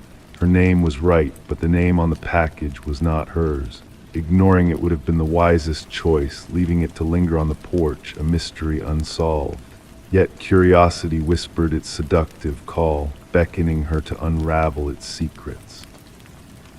With cautious hands, she peeled away the tape, anticipating mundane contents within. Instead, her eyes met a VHS tape nestled inside, accompanied by a solitary sticky note bearing a simple command: watch alone. Sarah hesitated, feeling the weight of the black plastic cassette, an unexpected heaviness that tugged at her senses, hinting at forbidden knowledge. Tracing the tape's worn edges, she noted the imperfections in its casing, each mark telling a story untold. The note, etched with urgency, bore the imprints of a soul in turmoil, urging her to heed its silent plea. As she stood in her kitchen, the suburban soundscape continued its rhythmic melody: a distant dog's bark, children's laughter, the drone of a lawnmower, a world unaware of the enigma now in her possession. Bringing the enigmatic package inside, doubt crept into Sarah's mind as she pondered the unfamiliar name Daniel Whitaker.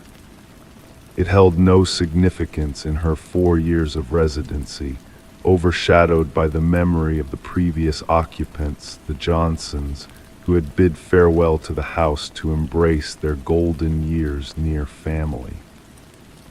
A battle waged within her, curiosity clashing with unease as she eyed her neglected VCR, a relic of days gone by.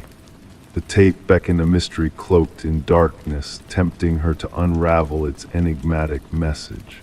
Against her better judgment, Sarah succumbed, sliding the tape into the ancient machine, its mechanical whir echoing through the room.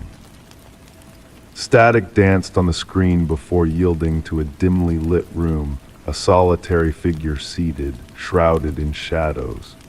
The man, Daniel Whitaker, spoke in hushed tones, a confession tinged with desperation. His weary countenance bore the weight of unseen burdens, his tale a tapestry of injustice and deceit. He professed his innocence, denied the crime that stained his name, his words a plea for redemption in the face of damning evidence. Sarah watched, captivated by the unfolding drama, the room's stark emptiness a stark contrast to the turmoil within Whitaker's soul. Detective Eliza Ramirez found herself entangled in a web of lies and half-truths, each VHS tape a breadcrumb leading to a truth obscured by shadows. Daniel Whitaker's cryptic messages hinted at a nefarious plot, a conspiracy woven with threads of deceit that threatened to unravel the fabric of justice. As Ramirez delved deeper, she unearthed a startling revelation. Catherine Walsh, the victim, had been a whistleblower against a powerful pharmaceutical giant. Her quest for truth had led to her demise, a chilling testament to the dangers of uncovering secrets best left buried. The pieces of the puzzle fell into place as Sarah received another package, this time bearing evidence of corporate malfeasance, a trail of deceit that led straight to the heart of darkness. With Ramirez's guidance, they navigated the labyrinth of lies, exposing the truth that had eluded them for so long. In a storage unit hidden from prying eyes, they discovered the smoking gun, a journal detailing the conspiracy, the files that sealed Catherine Walsh's fate, and the meticulous plan to frame an innocent man. Justice, elusive yet relentless, finally prevailed. Executives fell, the truth emerged from the shadows, and Daniel Whitaker emerged from the shadows, a man transformed by his harrowing journey. Sarah and Daniel met once more, their eyes reflecting the shared burden of a truth long suppressed. In the quiet of her porch, Sarah asked the question that lingered in the air, her voice a whisper of curiosity and wonder. Daniel's gaze met hers, weary yet resolute, his answer a testament to the randomness of fate. The wrong address, a twist of fate, had led them to the truth, a truth hidden in plain sight, waiting for a curious soul to uncover its mysteries. The VHS tapes, once symbols of deception, now stood as relics of a journey toward redemption, a reminder that sometimes the most profound truths arrive in the most unexpected of packages. Story 17. The gentle current whispered its lullaby that tranquil morning, the water reflecting the sky like a flawless mirror. The fisherman, lost in his thoughts, almost missed the sight of a solitary suitcase bobbing near the shore. At first glance, it seemed like a heap of discarded clothes abandoned by the careless hands of passers-by. But as he cautiously approached, a pungent odor assaulted his senses, thick, suffocating, impossible to ignore. The suitcase was entwined in chains, its once sharp edges now softened by the touch of time. When the authorities pried it open, it revealed a haunting truth, not garments, but strands of hair, fingers frozen in a macabre grip, and at the very bottom, a chilling note, "This isn't the first." Detective Sarah Mercer arrived at the scene, her presence a calming force amidst the eerie stillness. The victim, a woman in her mid-30s, lay before her, her features now distorted by the cruel embrace of the water. The meticulous medical examiner meticulously documented every detail before the body was gently lifted from its watery grave. What struck Mercer most was not the brutality of the act, but the unsettling care taken in presenting the victim manicured nails, freshly styled hair, adorned in expensive attire. She was not meant to be discarded here, Mercer mused, her gaze fixed on the rhythmic dance of the water against the muddy banks. She was prepared, displayed. The victim was identified as Catherine Walsh, a successful real estate agent renowned for her expertise in selling luxury properties. Divorced, childless, she inhabited a world of solitude in an upscale neighborhood. Colleagues painted a portrait of a woman driven by ambition, meticulous in her ways and fiercely private. Her disappearance was first noted by her assistant, who voiced disbelief at Catherine missing a crucial showing that promised her the largest commission of her career. As investigators combed through Catherine's meticulously curated home, a sense of unease settled upon them. Every corner exuded perfection, designer furniture standing like silent sentinels, surfaces gleaming with a pristine sheen, meals neatly arranged in the refrigerator, each labeled for the days ahead, clothes hung in color-coordinated harmony, shoes cradled in protective coverings. Yet a single drawer in her home office offered a glimpse into a world unseen. Within its depths lay a leather-bound journal, its final entry hinting at a lurking presence. He's watching again. Same car, different plates.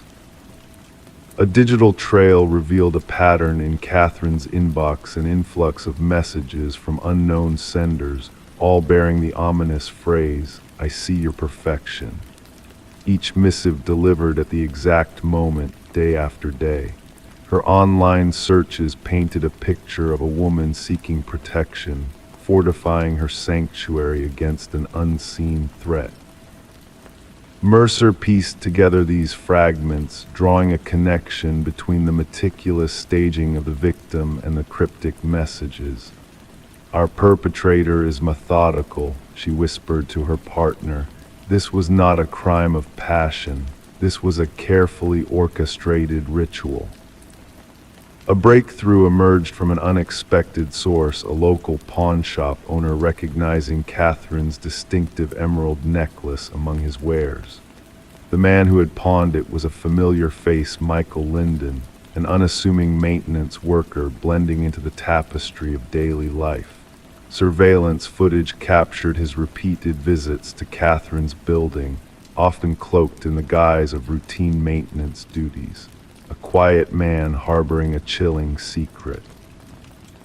Upon searching Lyndon's modest abode, a chilling tableau unfurled. Walls adorned with stolen glimpses of Catherine and other women, their images captured in unsuspecting moments, some faces marked with crimson crosses. Catherine stood as the latest addition to a morbid collection. A hidden chamber within his closet revealed a shrine of the macabre personal artifacts meticulously arranged, each item a silent witness to lives interrupted.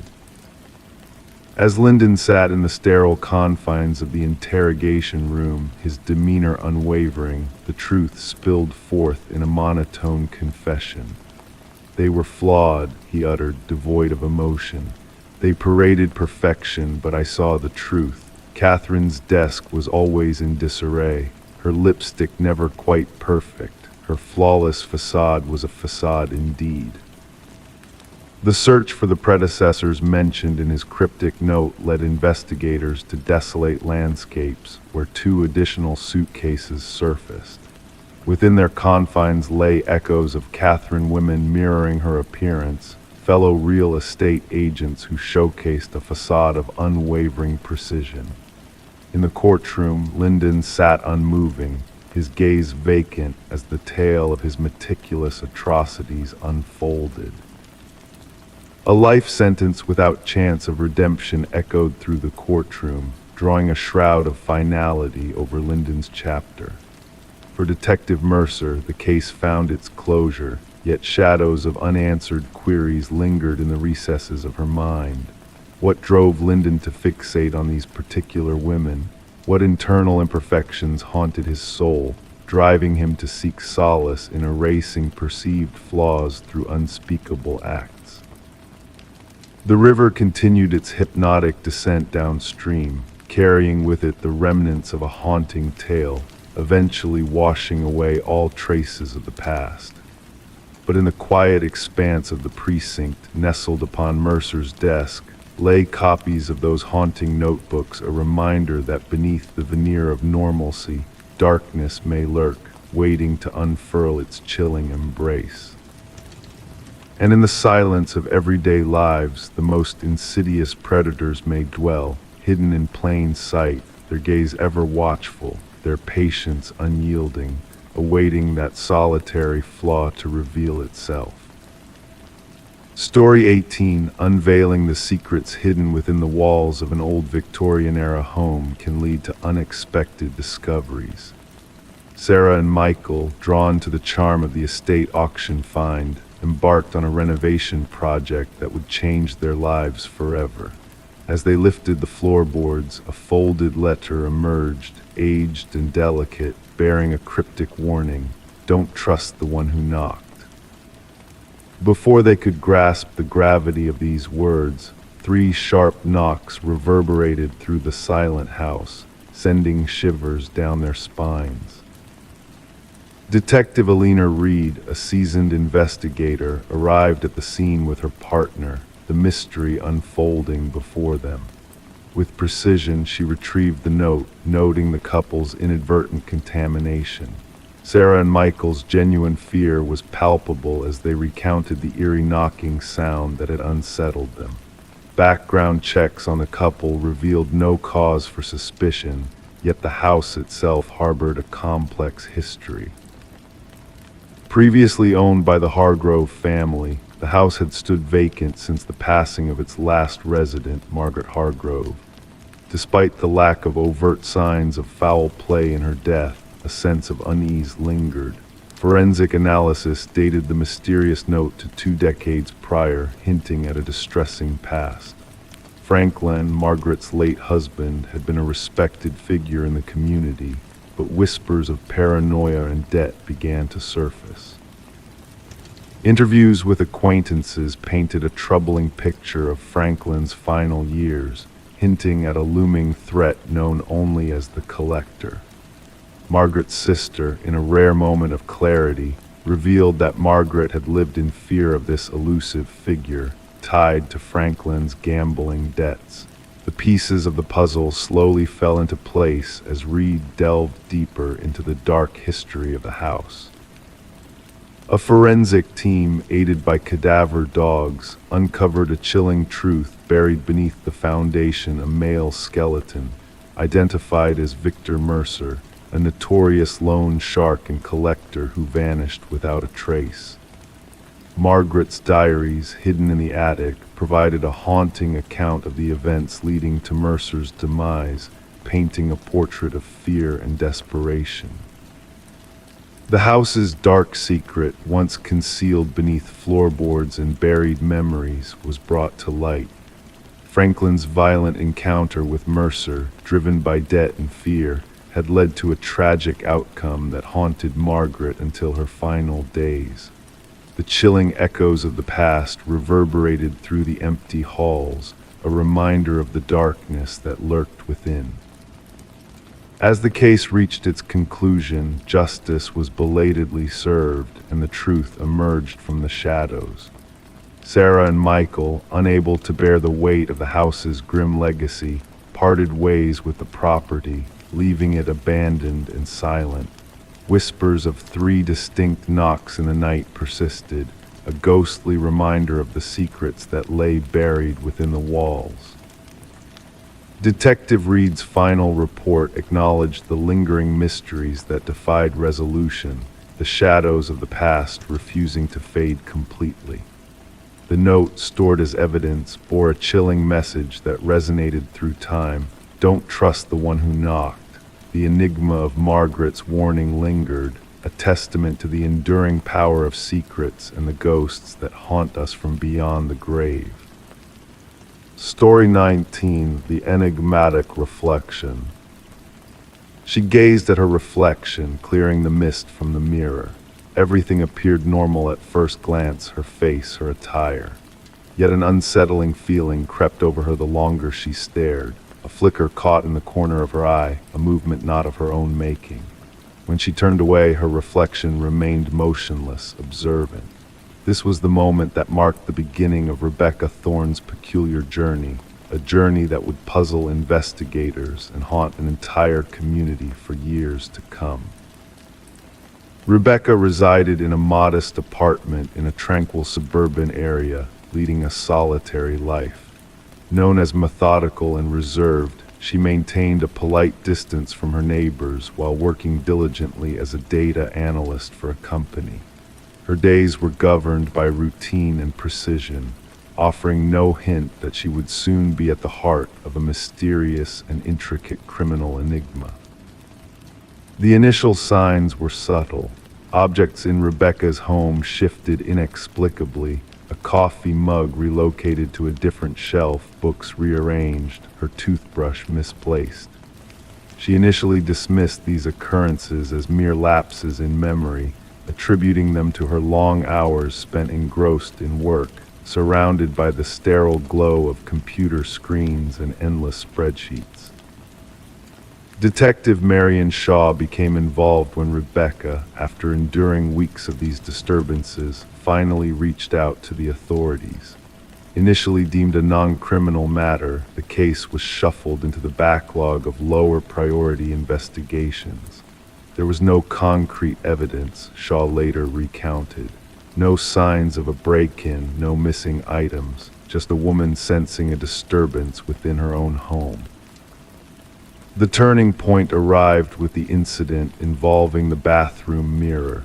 During her subsequent meeting with the police, Rebecca recounted in vivid detail how her reflection appeared to move independently, how she felt a constant gaze upon her even in solitude.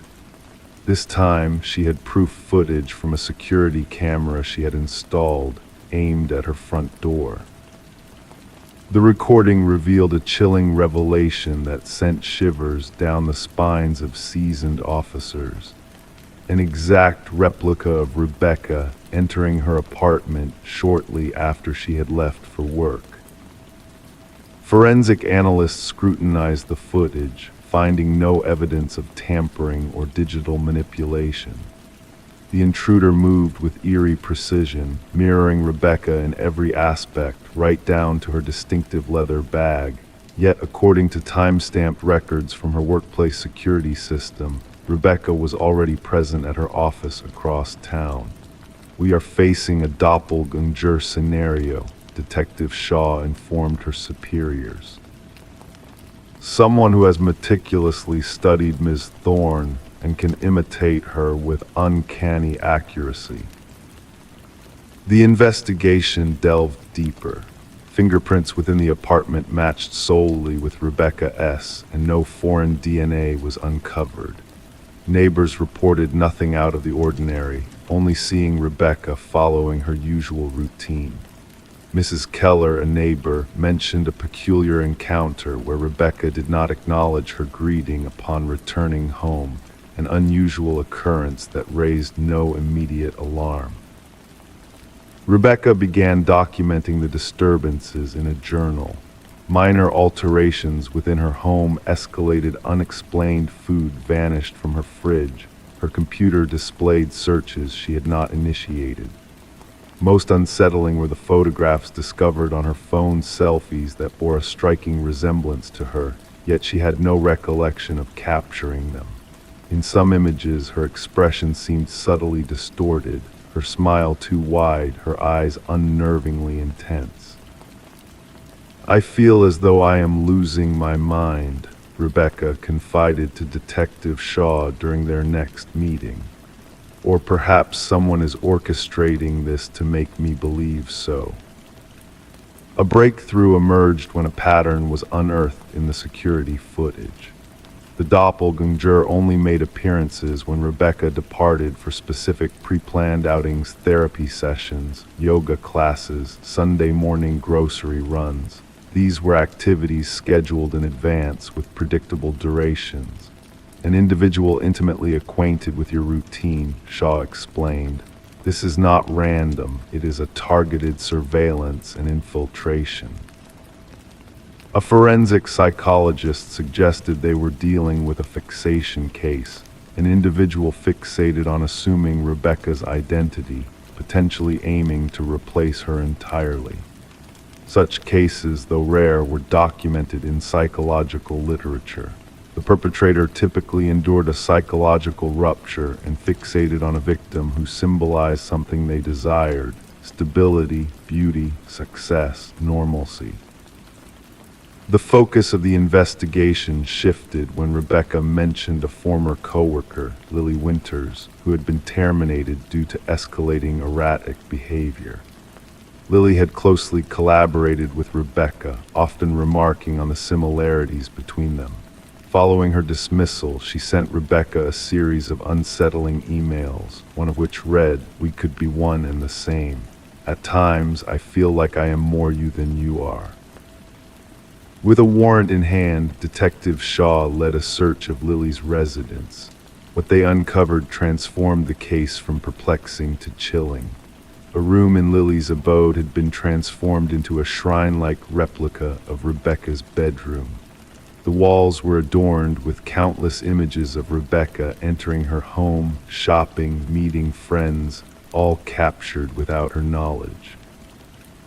A closet housed exact replicas of Rebecca's clothing, alongside makeup identical to Rebecca's favored brands, accompanied by detailed notes on her mannerisms, speech patterns, and daily routines. Most incriminating were the practice videos.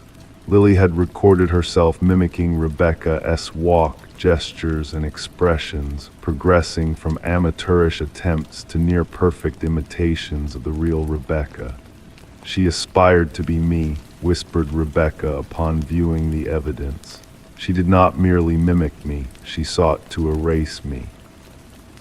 Forensic experts uncovered sophisticated tools for crafting copies of keys and cloning electronic access cards. Lily had meticulously orchestrated a system to monitor Rebecca's movements, including a calendar predicting her daily schedule with precision. What eluded investigators was Lily's ultimate motive. Journals seized from her residence contained disjointed entries, oscillating between first and third person, occasionally referring to Rebecca interchangeably as me and her. The final journal entry sent a shiver down the spines of the investigators. Soon, only one of us shall remain. The stronger version will survive.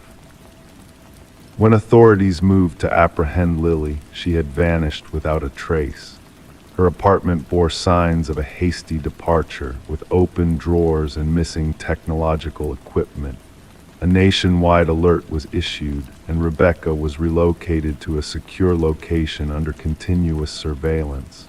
For 3 weeks, every place associated with her past life was monitored meticulously, yet Lily remained elusive. The case took a disquieting turn when a security guard at Rebecca's former workplace reported an anomaly. Despite being under protective custody, Rebecca had been sighted entering the building.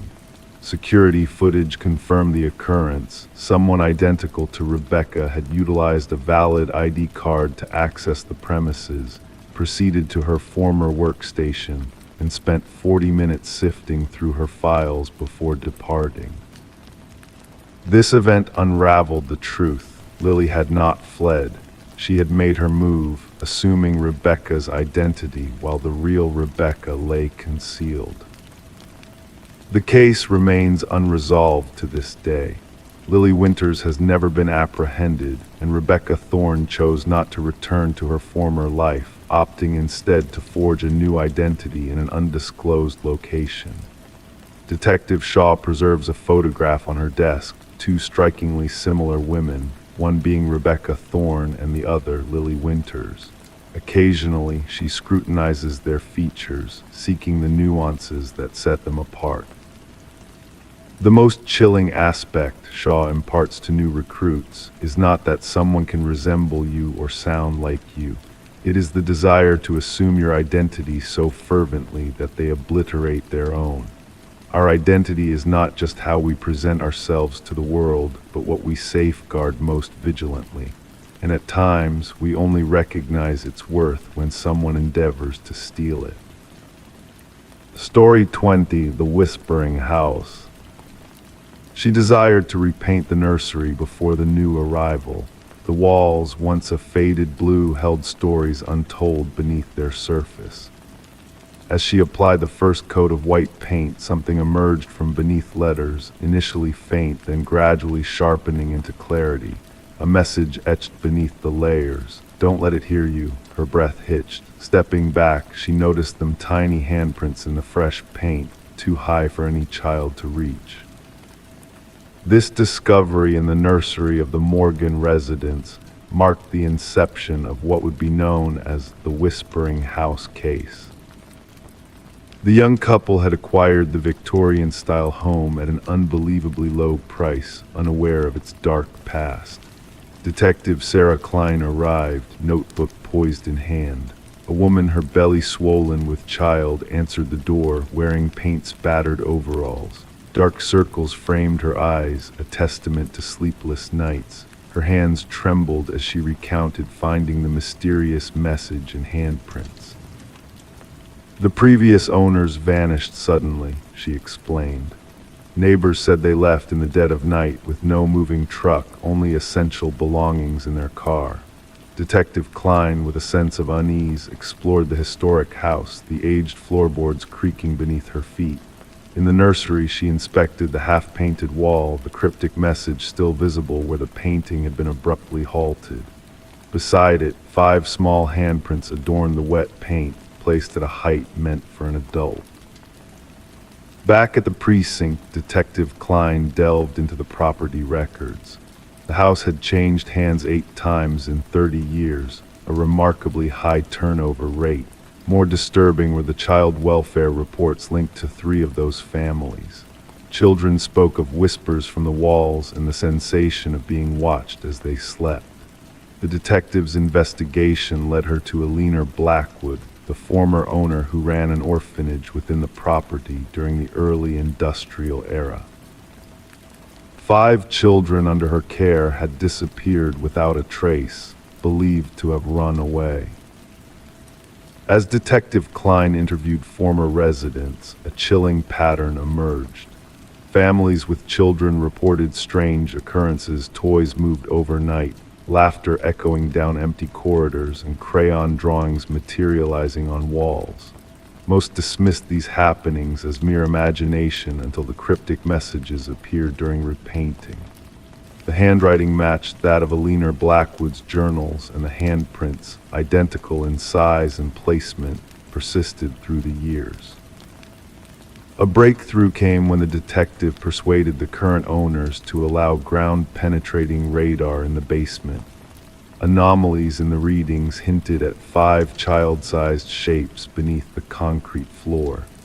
Upon excavation, a grim truth was revealed: 5 sets of child remains arranged in a circle, confirming the tragic fates of Alina's wards.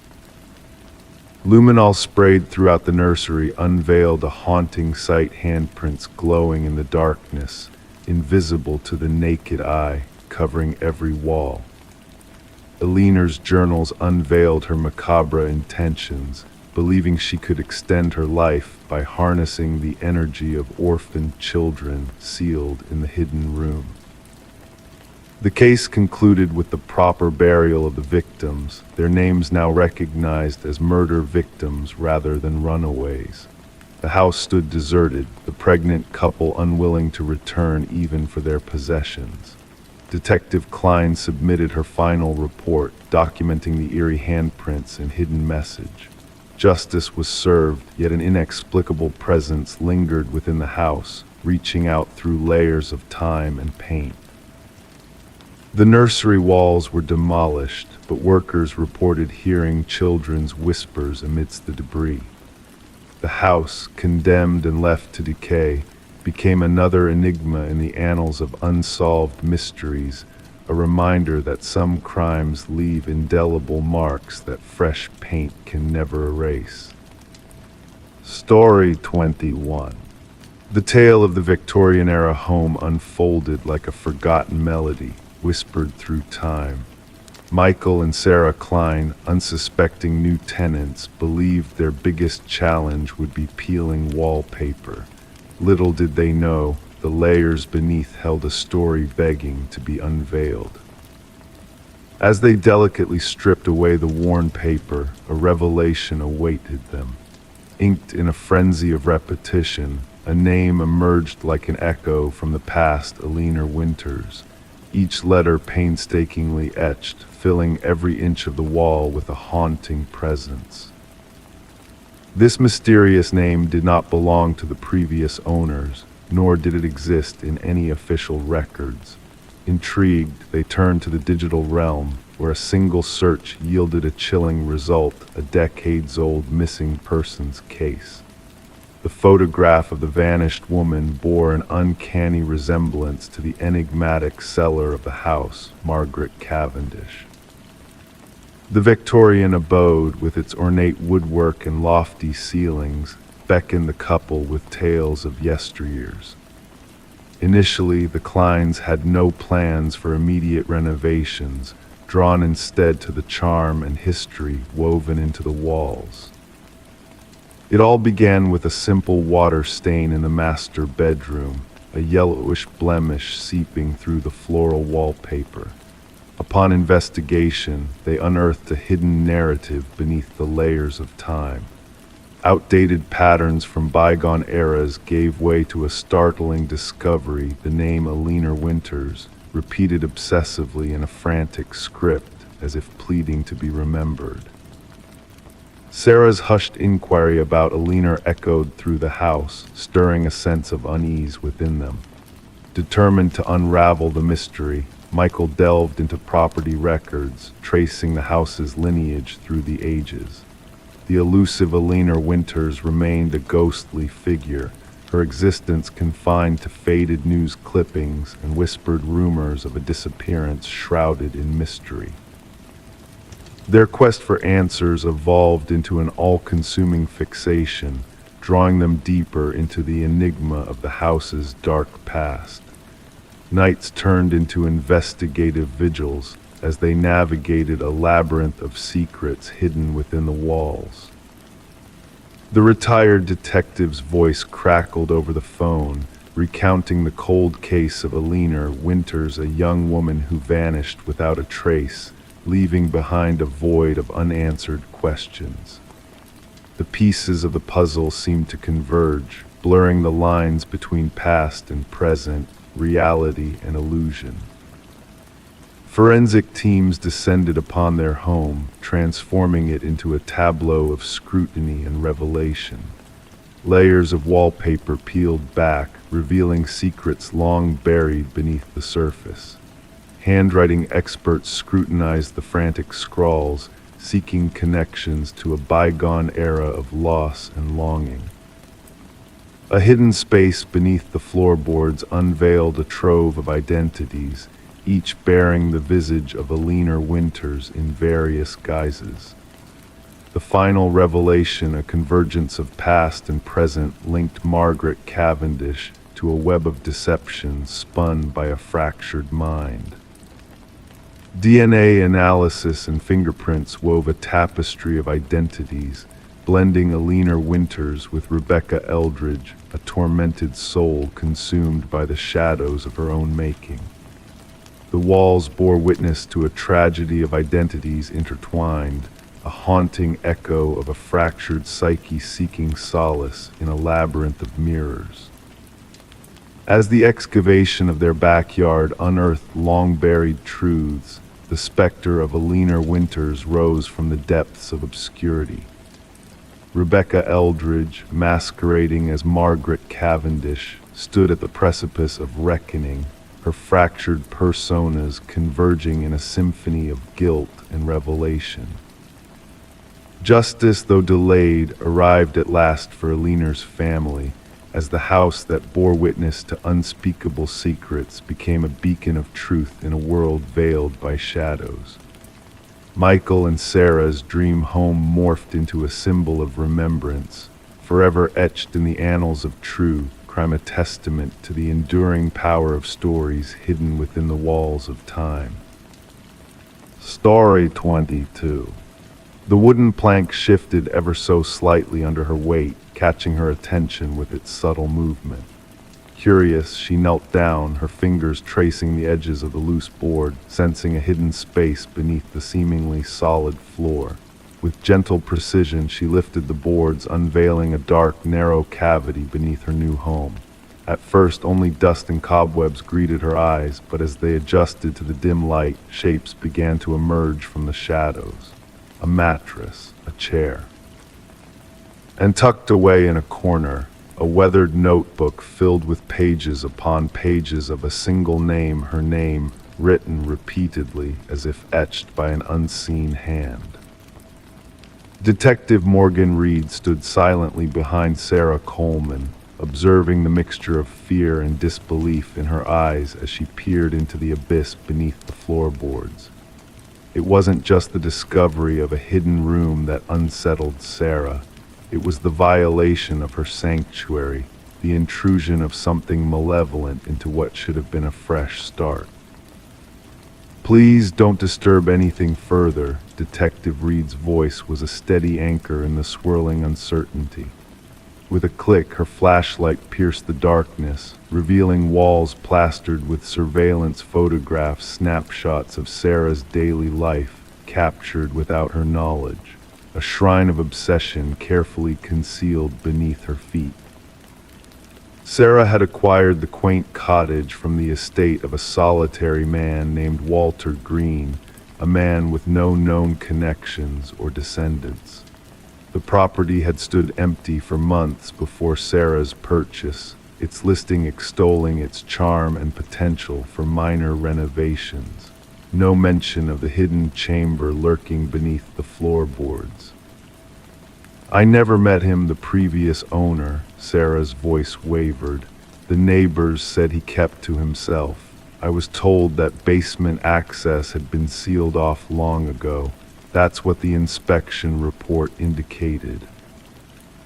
As crime scene investigators arrived, their equipment clattering against the wooden floors, a meticulous process of documentation and extraction unfolded. The mattress, the chair, the notebook all carefully removed from their clandestine resting place. Forensic analysis uncovered a multitude of fingerprints, all belonging to Walter Green, scattered throughout the hidden chamber. But what sent shivers down the investigators' spines was the timeline that emerged from the evidence. Walter had been surveilling Sarah for at least 3 years before his demise, blending seamlessly into her world, a ghostly presence she had never perceived. The progression from fixation to action is a dangerous path, the department psychologist intoned during a debriefing. The hidden room suggests a meticulous preparation for something more than mere observation. Detective Reed's inquiries took a surprising turn when she interviewed Walter's former colleague from the maintenance department at a local shopping center. The man's uneasy demeanor betrayed a hidden truth as he fidgeted with his wedding band. He spoke of her sometimes, the man confessed. Said she reminded him of someone. I thought it was harmless, just the musings of an old man I never imagined. His voice trailed off, haunted by memories. Did he ever mention any plans concerning her? Reed prodded gently. Not specific plans, but he had this phrase he'd repeat. She belongs with me. I dismissed it as idle talk, the man revealed. A search of Walter's untouched workplace locker yielded a mysterious key that led to a storage unit registered in his name. With a grating screech, the metal door rolled open, revealing a chilling sight. Replicas of Sarah's former life, her bed, her desk, her living room meticulously arranged within the unit. A mannequin, adorned with a wig mirroring Sarah's hairstyle, sat motionless at a replica desk. And on a calendar, a date circled ominously in red, bearing a single word, together. It emerged from the investigation that Walter had a history of institutionalization due to an obsession with a teacher in his youth, a condition known as erotomania. Decades of uneventful existence shattered by Sarah's unwitting resemblance to his past fixation, triggering a descent into old, dangerous patterns. Spread across the conference table were the stark images of Walter's delusion, a reminder of the fragile line between fixation and action. In his mind, they shared a bond destined to unite them, Detective Reed mused, her gaze reflecting the weight of the revelation. Could there have been a chance encounter that sparked this obsession? A fellow detective ventured. Reed shook her head. There's no evidence to suggest such a catalyst. Sometimes these fixations need only the slightest spark, a fleeting glance, a passing smile. For someone with his history, that could have been enough. Unable to shake the specter of Walter's obsession, Sarah made the decision to sell the house, severing ties with the shadows that lurked beneath its floorboards. As she stood in the now empty living room during the final walkthrough with her realtor, a shiver ran through her. I can't help but wonder what might have unfolded if he hadn't met his end when he did, her voice barely above a whisper. How long would I have dwelled here, unaware of his unseen gaze, unaware of the secrets hidden beneath my feet? With Walter's demise, the case was officially closed, labeled as stalking with intent to abduct, a grim testament to the danger that had loomed over Sarah. She relocated, altering her routines and guarding her privacy with newfound vigilance. Detective Reed kept a watchful eye from afar, a silent guardian acknowledging the thin line that had separated Sarah from a darker fate. The cottage passed into the hands of a young couple oblivious to its hidden history, the sealed room a mere memory of past terrors. Life flowed onward, the echoes of Walter's obsession fading into the recesses of memory. But for those privy to the truth, The tale of the room beneath the floor served as a haunting reminder of the unseen perils that linger, of monsters who vanish before being unmasked, and of victims who narrowly evade their own harrowing destinies. Story 23, The Realtor's Secret. The realtor's listing boasted of charm and history, but it made no mention of a basement. The Mercer family, drawn to the two-story house with its faded siding and creaking floors, believed they were embarking on a new chapter in their lives. Little did they know that the house held secrets far darker than they could have imagined.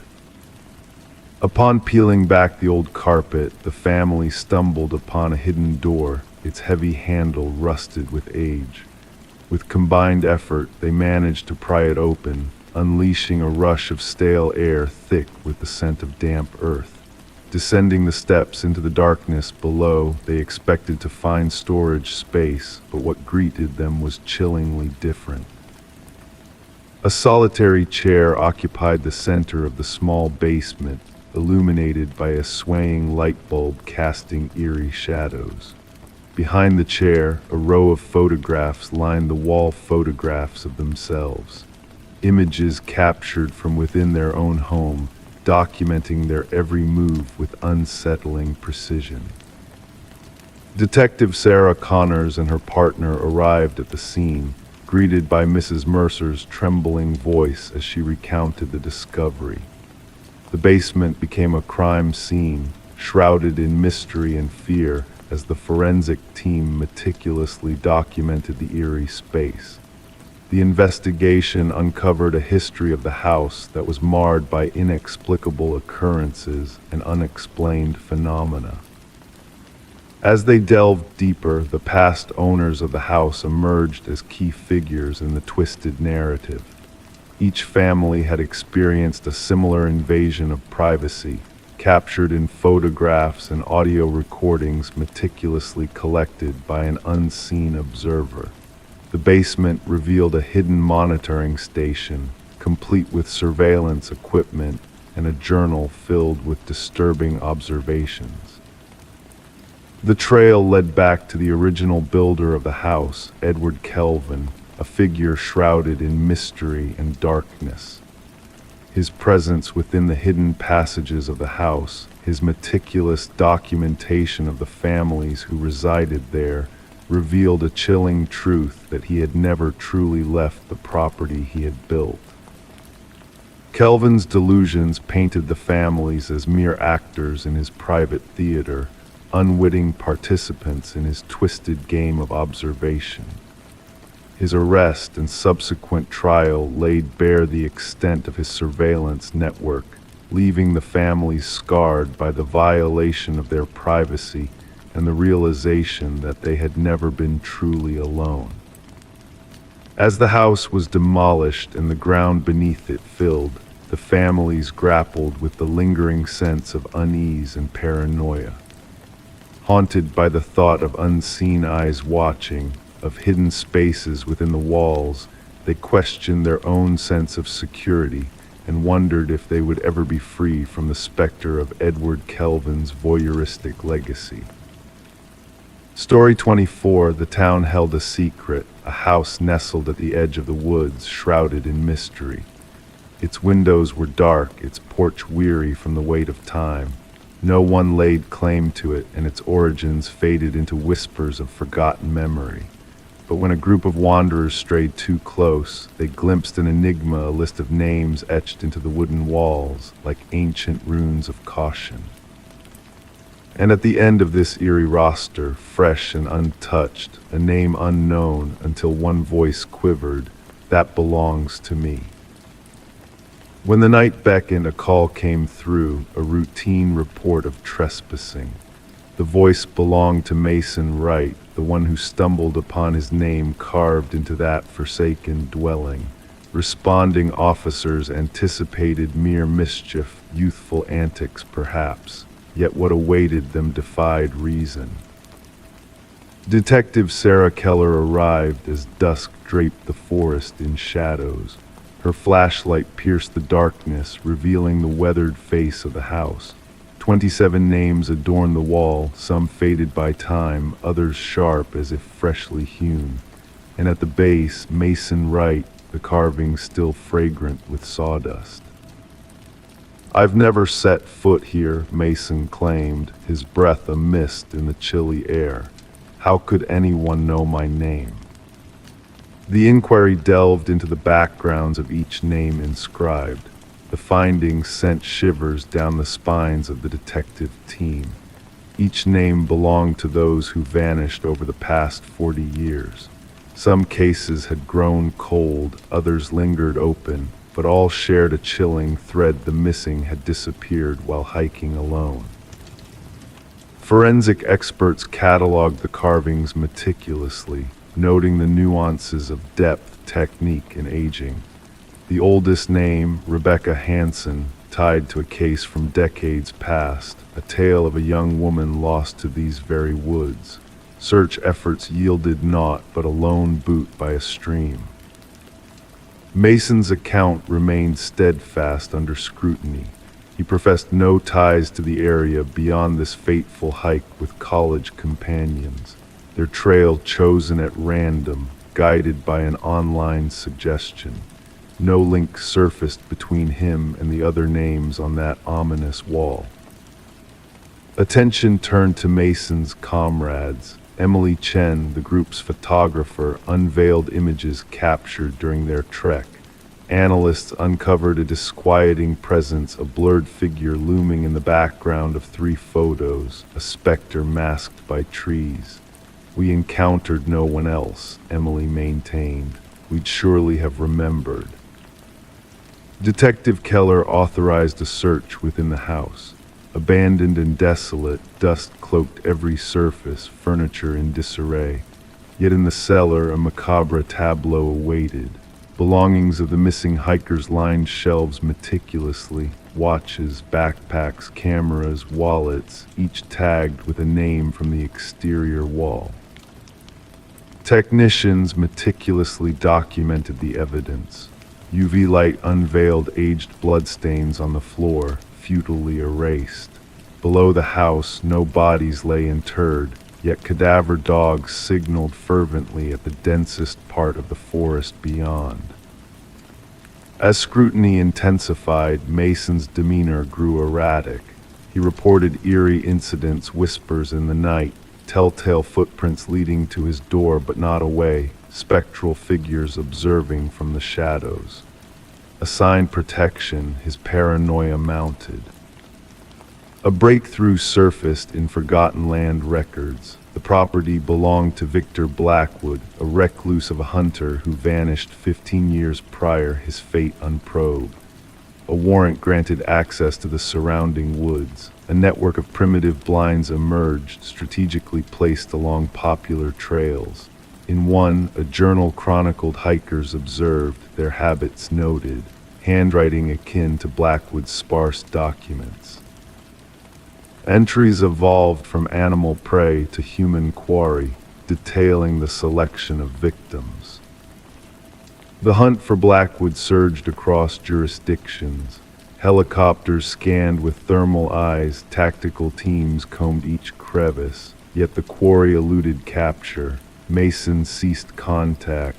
Officers found his apartment deserted, save for a new inscription: "The hunter becomes the hunted." Weeks passed in the quest for Mason. A revisit to Blackwood's abode unearthed a hidden chamber, a workshop housing tools, preservatives, and a fresh carving bearing a familiar name. The missing forensic technician, absent that day, his whereabouts unknown. Surveillance encased the house, vigilant and watchful. Motion sensors alerted one fateful night. Cameras captured a figure, tall and lithe, emerging from the woods, advancing undeterred. Tactical units closed in, yet cameras faltered and the figure vanished. Today, the house remains under watchful eye.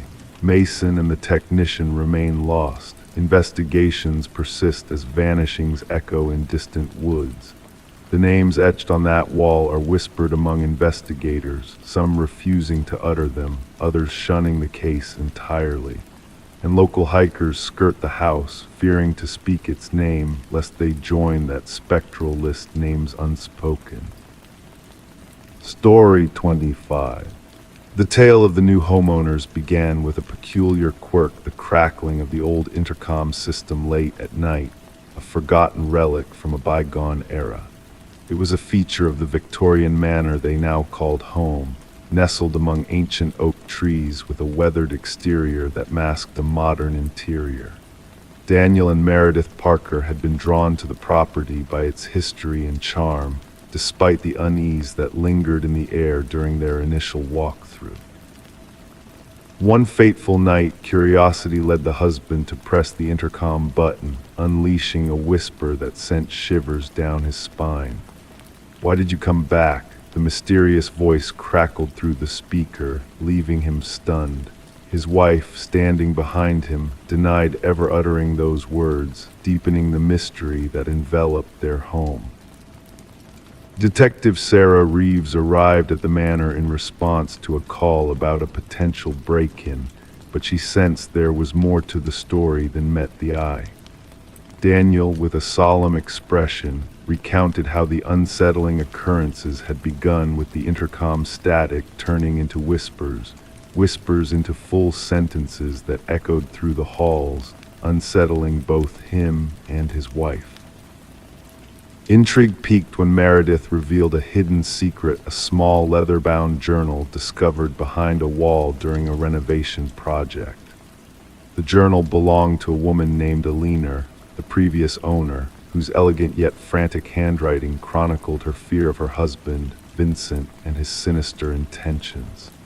The final entry, dated 30 years ago, marked the abrupt end of Alina's writings, leaving behind a trail of unanswered questions.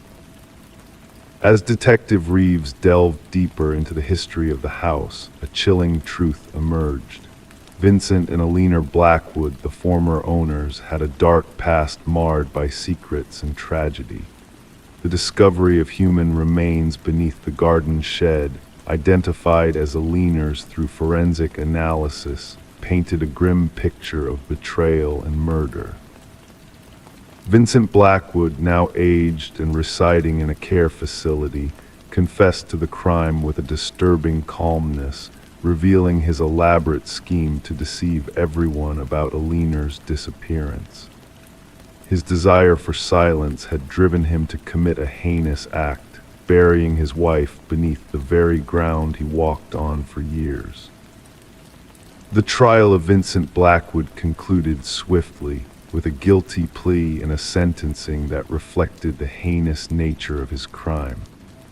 Daniel and Meredith, unable to bear the weight of the house's dark past, bid farewell to their home, holding a solemn memorial for Alina in the restored garden where her remains had been found.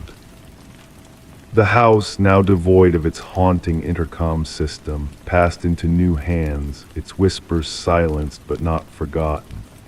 Workers during the renovations reported strange occurrences, attributing them to mere coincidences.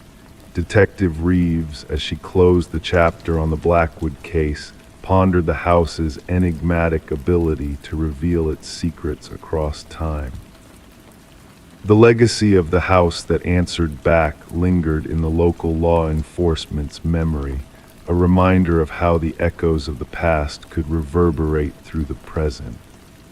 Detective Reeves, on her occasional drives past the property, felt a lingering presence in the air, as if the whispers of the past still carried on the breeze, seeking to be heard once more. Story 26. The motel stood as a relic of forgotten days, its facade worn and weary under the weight of time. Guests passed through its doors fleetingly, seeking only a temporary respite from the world outside. The night air held a whisper of mystery as the clerk handed her the key, his eyes betraying a silent warning. "Just avoid the last door on the left," his voice barely more than a murmur, laden with unspoken secrets. Intrigue tugged at her curiosity as she navigated the shadowed hallway that night, the dim light casting eerie shadows across faded wallpaper. Her steps faltered before the nondescript door, its surface as unassuming as the others, yet an inexplicable chill crept through the handle as she reached out. Pressing her ear against the wood, she heard a faint, rhythmic breath from the other side, a presence concealed in the darkness.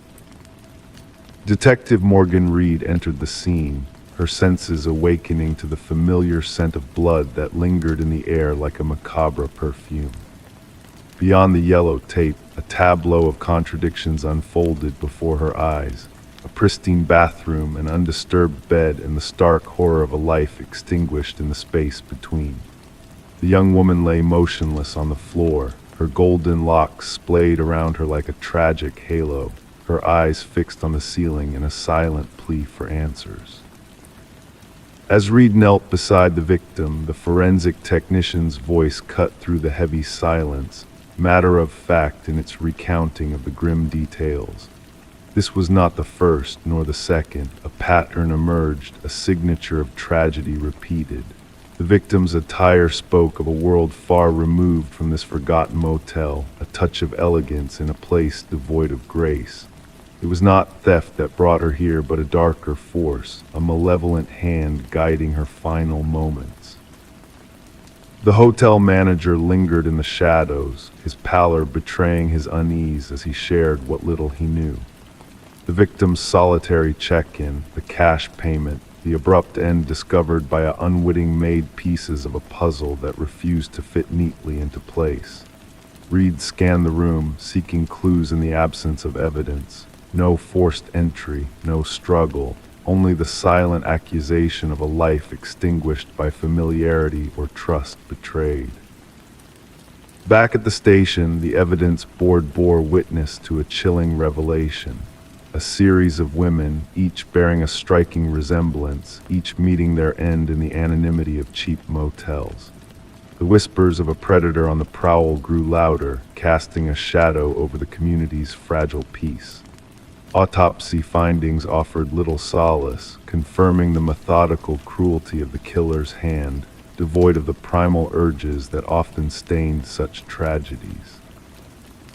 Days blurred into nights as Reed delved deeper into the labyrinth of the victim's life, searching for a thread to unravel the enigma before her.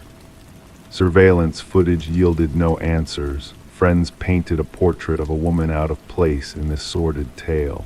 It was in a sister's trembling confession that a glimmer of truth emerged, a man known only as C, lurking in the shadows of the victim's secrets. The workplace became a battleground of half-truths and hidden alliances, where ambition masked darker desires and loyalty crumbled under the weight of deception. Charles Emerson, a figure of authority and influence, stood at the center of Reed's scrutiny, his polished exterior concealing a web of deceit that threatened to ensnare them all. The dance of interrogation revealed cracks in his facade, whispers of a forbidden liaison that ended in tragedy. Forensic evidence painted a damning portrait, linking Emerson to a tapestry of deceit woven with the threads of his victims' lives. The courtroom became a stage for justice, a spectacle of grief and closure for those left behind. Emerson's stoic demeanor cracked under the weight of his crimes, revealing a void where remorse should have resided, a chilling emptiness that sent shivers down Reed's spine. The case, dubbed The Door on the Left, faded from headlines, but its echoes lingered in the corridors of Reed's mind. Hotel keys, silent witnesses to the horrors that unfolded behind closed doors, remained locked away, tangible reminders of a truth too dark to be forgotten. And as she walked down empty hallways, the ghosts of the past whispered their secrets, a reminder that some doors once opened could never be closed again. Story 27. The cafe had been his sanctuary for years, same spot, same brew, same quietude. To the barista, he was a familiar face without a known name. Then one day he failed to appear. When the authorities inspected his customary haunt, they stumbled upon a forgotten wallet. Within it, a driver's license displayed a face, yet no name, no address, just a vacant space where his identity ought to reside. Upon scrutinizing the surveillance footage, Detective Sarah Mercer found something inexplicable. The man, now dubbed John Doe in the case records, had entered. He had seated himself, yet he had never departed. Mercer's touch lingered on the icy metal table as she replayed the footage once more. John Doe, captured on camera, seemed utterly ordinary. Of average stature, unremarkable countenance, clad in a navy coat with a weathered leather bag slung over his shoulder. Nothing about him stood out, intensifying the disquiet surrounding his vanishing act. "Show it again," she directed the tech specialist. The footage unfurled the sequence. John entering the cafe amidst the morning bustle, ordering his usual black coffee sans sugar, and settling at the secluded table shielded by a verdant plant. He sat down, unfurled his bag, extracted a notebook, and commenced writing. Occasionally, he'd sip his coffee and gaze out the window. Then came the pivotal moment. He placed his wallet on the table, rose, and ambled towards the corridor leading to the restroom. Yet he never retraced his steps back to his table. He never emerged through any exit. He simply evaporated. "Review the restroom footage," Mercer instructed. "That's the peculiar thing," the specialist responded. "He never entered any restroom. We've scrutinized every camera angle. It's as though he dissipated into thin air." Back at the precinct, Mercer scattered the wallet's contents across her desk. The driver's license photo mirrored their enigma, yet where personal details should be, only blank voids lingered. The credit cards bore no names, solely 16-digit numbers that led to non-existent accounts when traced. Neatly arranged cash of assorted denominations, a receipt from the cafe dated 3 days prior, and a solitary business card devoid of text except for a faintly printed phone number in gray ink. When Mercer dialed the number, the call connected, yet silence pervaded. She discerned faint sounds akin to rustling paper, perhaps pages being turned. 30 seconds passed before the call abruptly terminated. The barista who had served John for years could provide scant information. He seldom spoke, always courteous, generous with tips. I reckon he had a foreign accent, but he spoke so softly it was hard to discern. "Did he engage with anyone here, hold conversations?" Mercer inquired. "Never, always by himself, perpetually engrossed in that notebook." The notebook lay on the table beside the forsaken wallet, its pages filled with what seemed to be encoded text or ciphers. Cryptographers from the department grappled with deciphering it. Some pages featured sketches, architectural plans of edifices that bore no resemblance to any known structures in the vicinity. Mercer dispatched officers to canvass the neighborhood with John Doe's photos. No one recognized him. No missing persons reports aligned with his description. His fingerprints eluded all databases. It was as though he existed solely within the confines of that cafe. During her inquiry, Mercer discerned an anomaly in the surveillance footage. Each morning when John entered the cafe, the camera's time stamp flickered momentarily. The tech specialist brushed it off as a system glitch, yet Mercer harbored skepticism. Returning to the cafe, she occupied his table. From this vantage point, she could surveil both the entrance and the hallway leading to the restrooms. Hung between them was an antique mirror, its frame intricately embellished with symbols akin to those in John's notebook. When the cafe owner arrived, Mercer probed him about the mirror. "That thing, it predates me, came with the establishment. Weighty as sin requires 2 men to shift it. Has it ever been relocated for cleaning or renovation? Not in my tenure. Why do you ask?" Mercer approached the mirror, scrutinizing her reflection. The glass emitted a subtle distortion. rendering the reflection deeper than usual. She laid her hand upon its surface, anticipating cool glass, only to encounter an anomalous warmth. The forensics team arrived to inspect the mirror. Upon its detachment from the wall, they uncovered a small, concealed space behind it. Within resided a stack of identical wallets, each containing a driver's license bearing the same photo but void of any personal particulars. Adjacent lay a leather-bound journal replete with entries spanning decades, inscribed in the identical hand as the notebook left on the table. The ultimate entry read, "The experiment must cease. They draw near." The aperture is narrowing. Investigators discovered John Doe's fingerprints throughout the obscured compartment.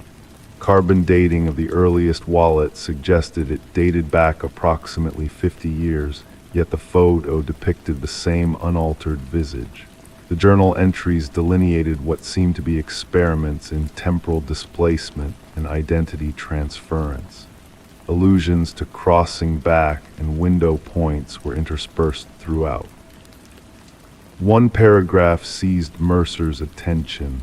The CAF acts as a nexus and intersection where realities converge. The mirror serves as the portal. When alignment materializes, passage becomes viable. As the inquiry deepened, peculiar incidents began unfolding around the CAF. Patrons reported witnessing their reflections moving autonomously in the window glass. Several professed to have glimpsed John Doe seated at his usual spot, notwithstanding security cameras registering no presence. A breakthrough materialized when an elderly woman reached out to the police station inquiring about the investigation. She identified herself as Margaret Keller, a former physicist involved in classified governmental projects. She recognized John Doe from the news broadcasts. His real name was Daniel Weston, she elucidated, a brilliant theoretical physicist who vanished while engrossed in an experimental endeavor concerning quantum mirror surfaces with the potential to facilitate matter traversing between parallel realities. Keller furnished documents indicating Weston had been presumed deceased subsequent to a laboratory mishap. The date of his disappearance aligned with the earliest entry in the journal discovered behind the mirror. He posited our reality is but one of many coexisting simultaneously, Keller elaborated. He theorized that specific locales function as vulnerable points between these realities, locales where one could potentially transition. Armed with this newfound knowledge, Mercer revisited the CAF. She ascertained that the edifice stood upon land that once accommodated the research facility where Weston had dwelled. The CAF had been erected directly atop the laboratory from which he had vanished. The zenith of the case unfurled when, alone late one night, Mercer, scrutinizing the surveillance footage, discerned an oversight in the recordings. In the mirror's reflection, a sight previously overlooked materialized. John Doe Daniel Weston observing himself seated at the table. Two iterations of the same man coexisting simultaneously. Rushing to the CAF to reinspect the mirror, Mercer found it shattered on the floor. Amidst the shattered glass lay a final missive inscribed in that familiar script. The experiment concludes. The aperture seals shut. Do not pursue. The enigma of the Phantom Man lingers unsolved officially. The CAF shuttered shortly post-investigation. The structure eventually razed. Daniel Weston's remains were never recovered. His notebooks and journals vanished from the evidence room under mysterious circumstances. Shortly thereafter, Detective Mercer resigned from the force. Neighbors sporadically observe her seated on her porch, feverishly jotting in a notebook mirroring Weston's. Adorning her wall dangles a fragment of an antique mirror, its surface at times seeming to undulate when unobserved.